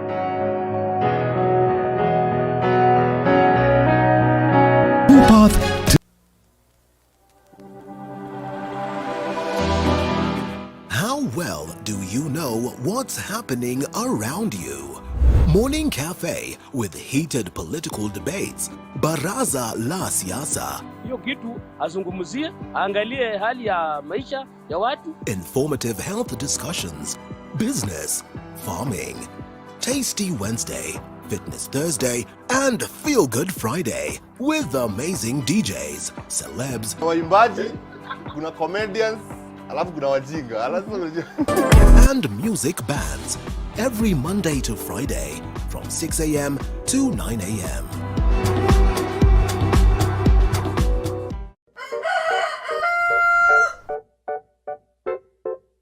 The next set of millionaires are farmers. As we know, agriculture has been and still is the backbone of our economy. As we traverse the different counties to meet different farmers, we ensure to get the story of how they started farming and even how they continue to penetrate the market and overcome the challenges. Hapa, the reason why nilieka goose na si ducks.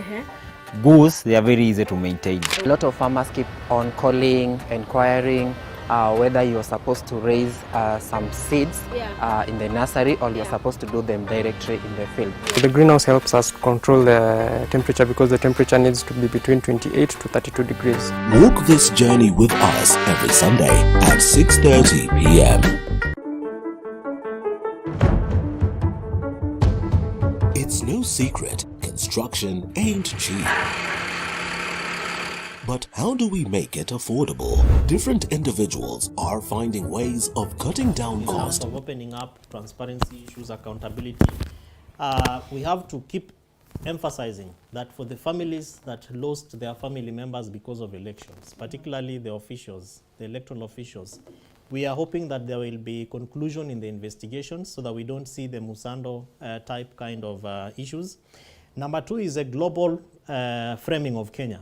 You see, if you look at the degree of investments, even by the international community in this election, both from electoral support, the monies that they bring to the country, to voter and civic education, conflict mitigation issues, the number of civil society organizations, community networks and champions that took up this process and said we don't want a repeat of 2013, 2017, 2007. That really is quite fundamental. And the fact that Kenya now is standing so tall in global arena, where you have people asking questions around how the system is working, what the observer missions, the kind of lessons that they can be able to pick for their countries. I think those have really played a very important and critical aspect in terms of just ensuring that institutions are working, and that even at IEBC, that has over 1,000 employees, and at elections they have over 500,000 people who are deployed temporarily to ensure that the elections are efficient and effective. I think that is quite a huge investment that cannot be washed away. And lastly, I've been talking about having digital elections. I want to appeal to IEBC to consider having an M-Pesa sort of election process where Kenyans don't have to go and queue, at the comfort of your seat. And if Kenyans invented M-Pesa, how is it not possible to have templates of elections where you basically key in your candidates and you have the trust that is going to be properly counted and that the right candidate is going to be announced. I think if we can be able to move in the next 5 years, even as IEBC is doing its audit for this just ended election to the next electoral cycle, there are lots of lessons that we can be able to speak. Whether Chebukati is a hero, is a hero or not, I don't think I want to say that now. Well, whether we accept or not, the systems are here. We have decided it is Deputy President William Ruto as a president for the country, and therefore we have to forge forward. Your expectations for his presidency? Nadhani kwa hiyo miaka mitano ambayo tunaelekea kwa sasa, tunataraji Kenya iweze kuinuka kiuchumi, sababu kuna yale mengi ambayo rais mteule alikuwa ameyapanga, na kwa kweli ile mikutano ambayo tulikuwa nayo, sana sana mikutano mingine ya masomo ama ya kufunza wananchi kile ambacho tunataka kukifanya, ni mambo ambayo yataweza kuafikiwa. Akianza vile ambavyo aliweza kuambia wananchi na vile ambavyo tunamjua kwa kutenda kazi kwake. Kwa hivyo mimi sina shaka yoyote ya kwamba ile taifa pia lile ndeni ambalo tuko nalo la nchi za nje, nadhani wakati ambapo tunasema pesa mfukoni, ni kumaanisha ni lazima yule mwananchi wote kutoka chini awe amehusishwa katika uongozi wa taifa hili. Na wakati ambapo mtu yeyote ameweza kuhusishwa kwa utendakazi, uchumi kuimarika. Na ndio maana naamini ya kwamba rais wetu William Ruto pamoja na naibu wake Rigathi wataweza kusaidia hii nchi kuinuka kiuchumi. Na niseme pia, mtu kuanguka uchaguzi sio jambo ambalo tunaweza kusema yule mtu mimbi ameweza kutoka katika siasa, ama vile ambavyo wengi wameweza kuzungumzia His Excellency the right former Prime Minister Raila Odinga. Nakumbuka kuna mengi ambayo wakati ambapo amekuwa opposition leader amekuwa akiyatekeleza, na wananchi wote wa taifa hili wamekuwa wakiyafurahia yale matendo mema ambayo alikuwa anayafanya katika kuangalia serikali imefanya vile ambavyo inafaa. Na nadhani wakati ambapo tuko na rais ambaye ni mtendakazi, na wakati ambapo tuko na kiongozi wa opposition yule ambaye anaielewa vile ambavyo serikali inafaa kufanya kazi, sina shaka hii serikali itaweza kufanya kazi, sababu itakuwa inaangaliwa sana. Na pia nishukuru sana taifa letu la Kenya na wananchi wa hili taifa, sababu wameweza kufika kiwango kingine, mahali ambapo unachagua kiongozi, na baada ya kuchagua kiongozi haupigani sababu ya yule kiongozi mimbi ameshindwa ama ameshinda. Na nadhani demokrasia yetu imeweza kukua, na kwa hivyo wananchi hawa, sababu wameweza kuonyesha ya kwamba wao hawana shida na kiongozi yoyote, ni kazi sasa kwetu kuwaonyesha ya kwamba ile kazi ambayo wametupa tutaweza kuwafanyia na itaweza kuafikiwa.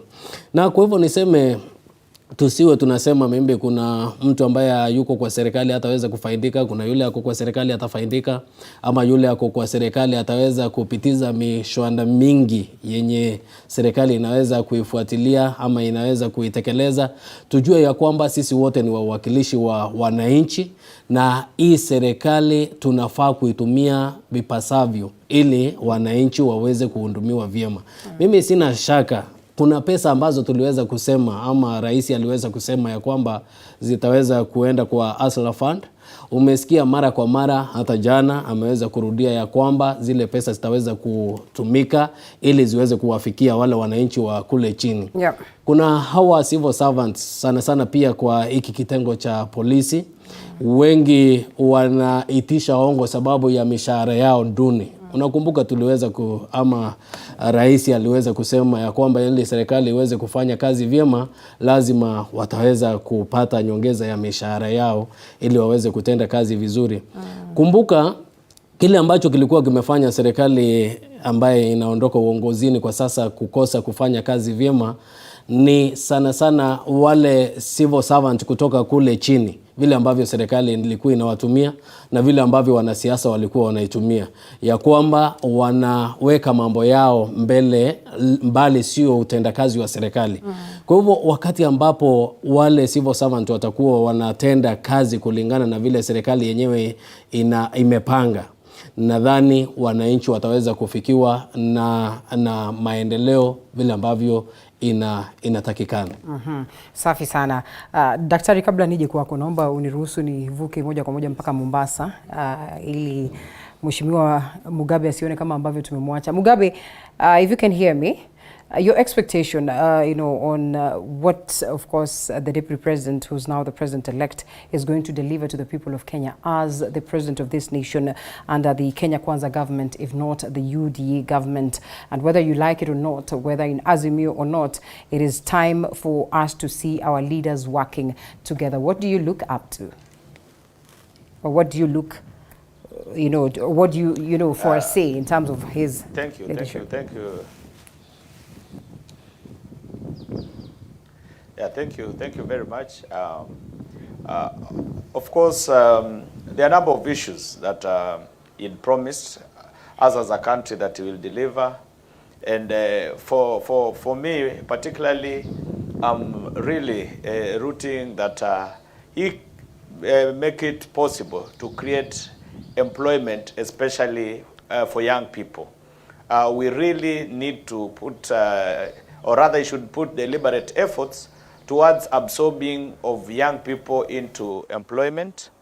At a personal level also, I'll be rooting for migrant labor laws, which I expect he will support so that we have a proper system for helping our young people get jobs also in foreign countries. There's a lot issue on the cost of living. I expect that he'll put in mechanisms to reduce the cost of living for the country. And also, again, coming from a constituency that we really grow maize, and that is our staple food, I'll need support, especially to have proper laws and regulations, especially in maize production, so that our farmers can get subsidies to grow maize and have guaranteed minimum returns on their yield. I know when we do this properly, farmers will be happy, and also the cost of food will go down, and we'll have food security in our country. It is actually very ironical that we don't have proper laws, regulations, systems and structures, especially in terms of maize production. And that is where, as a country right now, very many people are grappling with the high costs, especially of food. That sector has been neglected, and coming from such a constituency, I'll be pushing that agenda, and I hope to get a lot of support from him I know he's my neighbor back home in Uasin Gishu.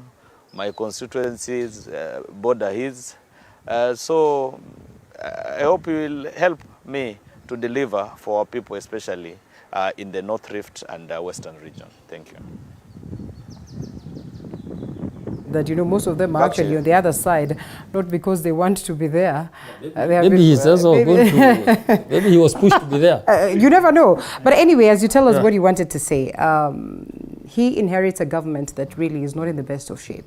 But also we acknowledge some of the things that have been done by President Uhuru Kenyatta as well as him under the very same Jubilee government and all the other, you know, predecessors that came before him. The same problems that Kenyans have had right from the time of independence, they continue to struggle with. In addressing this, and those ones that have been formed by the leaderships that we have, or the leadership that we've had over years, how do we expect for him to manage the country? That is important. And first of all, is to something you had asked. There's so much stuff that has been put on the president-elect over the campaign period. Yes. So much stuff. And so people have a lot of, was it true? Let's see. And I want to say this. We have a man here who actually means very good or very well for this country. He has all to prove. So let us, I'm asking the half of the country that never voted for William Ruto, give him a chance. Just like we said with all the other members. Anybody elected in this country, respect them, give them a chance. I mean, you're in this country. So I want to tell them, yes, you have heard a lot about Deputy President, the President-elect, give him a chance. Now, having said that, we want to thank God, Linda, for the victory. It has not been easy. You see what happened, in a summary, our opponents, as Mio, because of the big names and everybody on board and the system and government, they relaxed. I mean, they took part of the media, the pollsters and all that, they relaxed. Then we said, we only have two factors on this earth. God and the people. We went to the people. Let me give a summary. When now history will be written, that is a game changer of this election. And then, of course, Form 34A is a supreme. Actually, yes. If this the key thing in the whole election is actually the sovereignty and the sanctity of Form 34A, that made it such that, look at this. When you're talking here in Nairobi, there are people who don't know Nairobi. There are some people down there, they only know their local shopping centers, right? But they voted and their vote matters. That is also another very key thing. So what are we saying? We want to thank God. We are receiving this election out of gratitude to God, by the way, and out of humility. Knowing that, Linda, half of the country didn't vote for us. I mean, it's Kenya Kwanza, right? So we are taking this with a lot of humility and magnanimity, yeah? To say we know half of the country doesn't have it. They never voted for us. So we must appreciate the first thing that the president-elect has is unity of the country. Just to make sure everybody feels comfortable again. Whether they voted for him or not, that everybody from Coast, from Ukambani, from wherever, they feel, oh, finally we have a unifying factor as a president. But having said that, the most critical issues is the economy. Now, let me break it down. Not the economy, we'll come back to the Hustlers Fund and all that person of corona thing. But fuel and unga, the life, I mean, the basic life, yes. The cost of living. The issue of fuel is big. And it's getting Kenyans angry. So those are some of these things which are going to be done like within, even less than 100 days. Reduce the prices? Yes, yes. Possibilities are we there? We must stabilize the fuel of this country. And reduce the prices of unga? Yes. Listen here. We have been doing some adabakabla thing whereby government has to continue putting in money, okay, for fuel not to escalate. The same case with unga. For how long? Get a very radical proposition where things are going to run, not because government is giving subsidy. And that's why IMF said it's not sustainable. Let's get something sustainable. Now, if you look at if you look at the agenda 4, that unfortunately we're not able to go far because of in the Jubilee government, housing will create employment. Look, you not only get houses, we not only get houses for the people who want houses in the urban areas, but you're also going to create employment up to 1 million young people. Number 2, health. On health, we are saying you're going to have an NHIF card for every Kenyan. You're going to make it affordable. On the issue of manufacturing, you're not only going to do value addition in the counties on manufacturing, which will increase the farm gate value of the farmers, but you also create employment. Those are the kind of things that we are looking at. And finally, look at food security. By having mega dams, you're going to do irrigation, which is not just rain-fed irrigation. You're going to have food enough to eat and also to sell. That is what we call empowerment from the grassroots. That's what we call bottom. Because you are going to find that farmer where they live. You're not going to tell them somebody is coming from Nairobi to empower you. But most importantly, the Hustlers Fund. And let me explain for a minute. Linda, Hustler Fund, or less, yes. We are going to have cooperatives for border at where they stay. That center, you know, that center there. Yes. Those borders are going to be formed into cooperatives. The women that do market there, those people, small scale traders, then through the circles, money is going to be put to the circles. We are going to join the circle, get money very, very easily, without interest and all that. Just maybe some administrative cost. So that they are the ones who know what is the best thing they want to do down there. That is empowerment from the grassroots. Those are the kind of things you are saying. Of course, there are going to be issues like public debt, of course, to structure them. And one of the ways, of course, of dealing with the debt is to restructure. Make sure it is affordable and only get money that can be productive. So we are saying, kindly, we want people, this country, to know we are acutely aware that half of the country didn't vote for us. But we are saying, because that's a democracy, let's give him a chance. Let's see what he does. And one thing I can bet, on Tuesday after his swearing in, he'll hit the ground running and running very fast. Okay. He understands that we need to move on. And we are saying his 10 years starts now. We want to work so well such that in 2027, you're going to have about 80% support for his re-election. That's what we are planning already. We are already planning for 10 years. We are not going to plan for 5 years. We are planning for 10 years. And that will be about the development. That is what we are going to. We will make sure. We don't want this issue after every 5 years. There's so much, you know, and issues about presidential elections. Once you do very well and you are at 60-70%, you're going to get back at 80. Then you finish your programs. Okay. Those are the kind of things we are saying. So we are actually aware, and so I'm asking our people, kindly be magnanimous in victory. Don't mock. Don't send messages on social media to disdain or to cause other people to feel bad. It was not enmity. This was just a competition, and we got it. And I'll ask my friend Mheshimiwa from Lukuyani. Mheshimiwa, we are targeting like 20 laws that are going to hit the National Assembly in the next 1 month. So kindly, please, let's not fight bills for the sake of it because they have been blocked by Kenya Kwanza. Yes. Like he said, everybody wants development. If the bill comes for Hustler Fund, for example, to set aside the money, I'm asking those from opposition, kindly support. Okay. Support what is good for this country. That way, maturity goes on. We'll be watching. And I want to thank all the people who have been here in this country.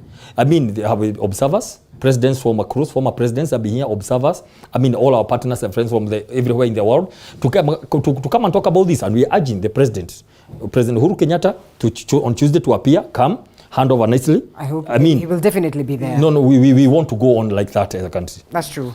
Osido, you have less than 4 minutes to close it for us. But ni kama nisema surprise. No. Mimi nitakuepo. You have 4 No. We are talking about we are talking about the chairman of Azimio. We want the chairman. Close it for us. Chairman of Azimio Council. He has to be there. He's talking that about is the president. Daktari is talking about magnanimity, but when I say I will be there again, he says, I don't want you to come. Osido, you have 3 minutes to close expectations. Let me first and foremost take this opportunity to now officially congratulate the President-elect on national TV and tell him that against all odds, he made it. The odds were very huge, and given the degree of investment that Mheshimiwa William Ruto put in this campaign together with his team, Kenyans are expectant of a similar degree of investment of energy, of sleepless nights, of his acumen, the brain, the kind of teamwork and organization to be able to run the government of the Republic of Kenya. Remember that he said so many things in his manifesto and during the campaigns. For me, in addition to what the others have said, I'm looking at the cost of living. When Mheshimiwa Uhuru Kenyatta reduced the cost of unga, they laughed about it. Now you are at that seat. We want to see how low you will lower the cost of unga for Kenyans. Is it 60 shillings? Is it 50 shillings? Is it 25 shillings? We want to see, because they laughed about the cost of oil and gas. We want to see how low they will lower it. Because when they campaigned about this election, they said it's about the least common citizen down there. Those are people who are struggling with the bare minimums of putting food on their tables. We want to see how Your Excellency and your team, you are going to navigate about this. Number 2, Linda, is debt, which they also laughed about. And they said that, in fact, it is the handshake of 2018 March that made the debt burden to balloon. Now they are seated where it actually hits. I am hoping that this is going to form the first 100 days of President William Samoei Arap Ruto's government to be able to show Kenyans how he'll be able to deal with the debt burden. It's doing almost over 10.9 trillion. And as that is happening, Mheshimiwa from Lukuyani has talked about youth unemployment. Remember, Linda, that 8.1 million people did not vote in this election. Yeah. Most of them, from analysis, are young people. They are sending a message. What is the message of President William Ruto to the youth of this country who have been verbased by COVID-19, industries going down, rain not doing very well, agriculture, nothing is happening? What is his plan for the young people of this country? Last but not least, education. They said that they are going to pay teachers. We want to see how that is going to happen. Because the backbone of the public sector of this country is teachers and medical staff, of course, in addition to all the others. What is the agenda of the president? And lastly, Kabisa, is devolution. Okay. This gentleman has been the chair of IBEC, and I've had some opportunities to ask him about how he'll be able to ensure that there is full devolution of functions at the counties, that counties do not receive delayed disbursements of resources, that county staff no longer go to strike, and that on-source revenue for county governments are actually enhanced. He is now seated where it is really happening, because he said, I was not there. It wasn't me. Now he has the opportunity. Your Excellency the President, congratulations. We will support you. We will continue to pray for you. You've showed us how to pray. We will help continue to pray for you. And we thank Kenyans for exercising calm and peace. Let's move on with that spirit. Gentlemen, you will forgive me if you feel like I did not balance this time proper because we have to close, but I have to say thank you so much for the great insights and submissions and the debate that we have had here, and we look forward to have more of this, because that is how then a nation is built. The fact that we have such space to ably articulate matters and freely, I think, is one thing that we do not take for granted. And of course, last speaker, governance expert and also the executive director of County Governance Watch, Kevin Osido, thank you so much. Right next to Osido, Dr. Peter Mbai, Kenya Kwanza Secretariat member, our eyes on you. Thank you so much. Honorable John Paul Mwirigi, Member of Parliament elect Igembe South, once again, our eyes on you. All the best.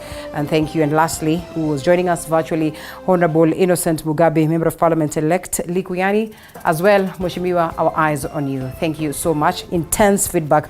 We cannot go through all this. In a bit, we cross over to different parts of the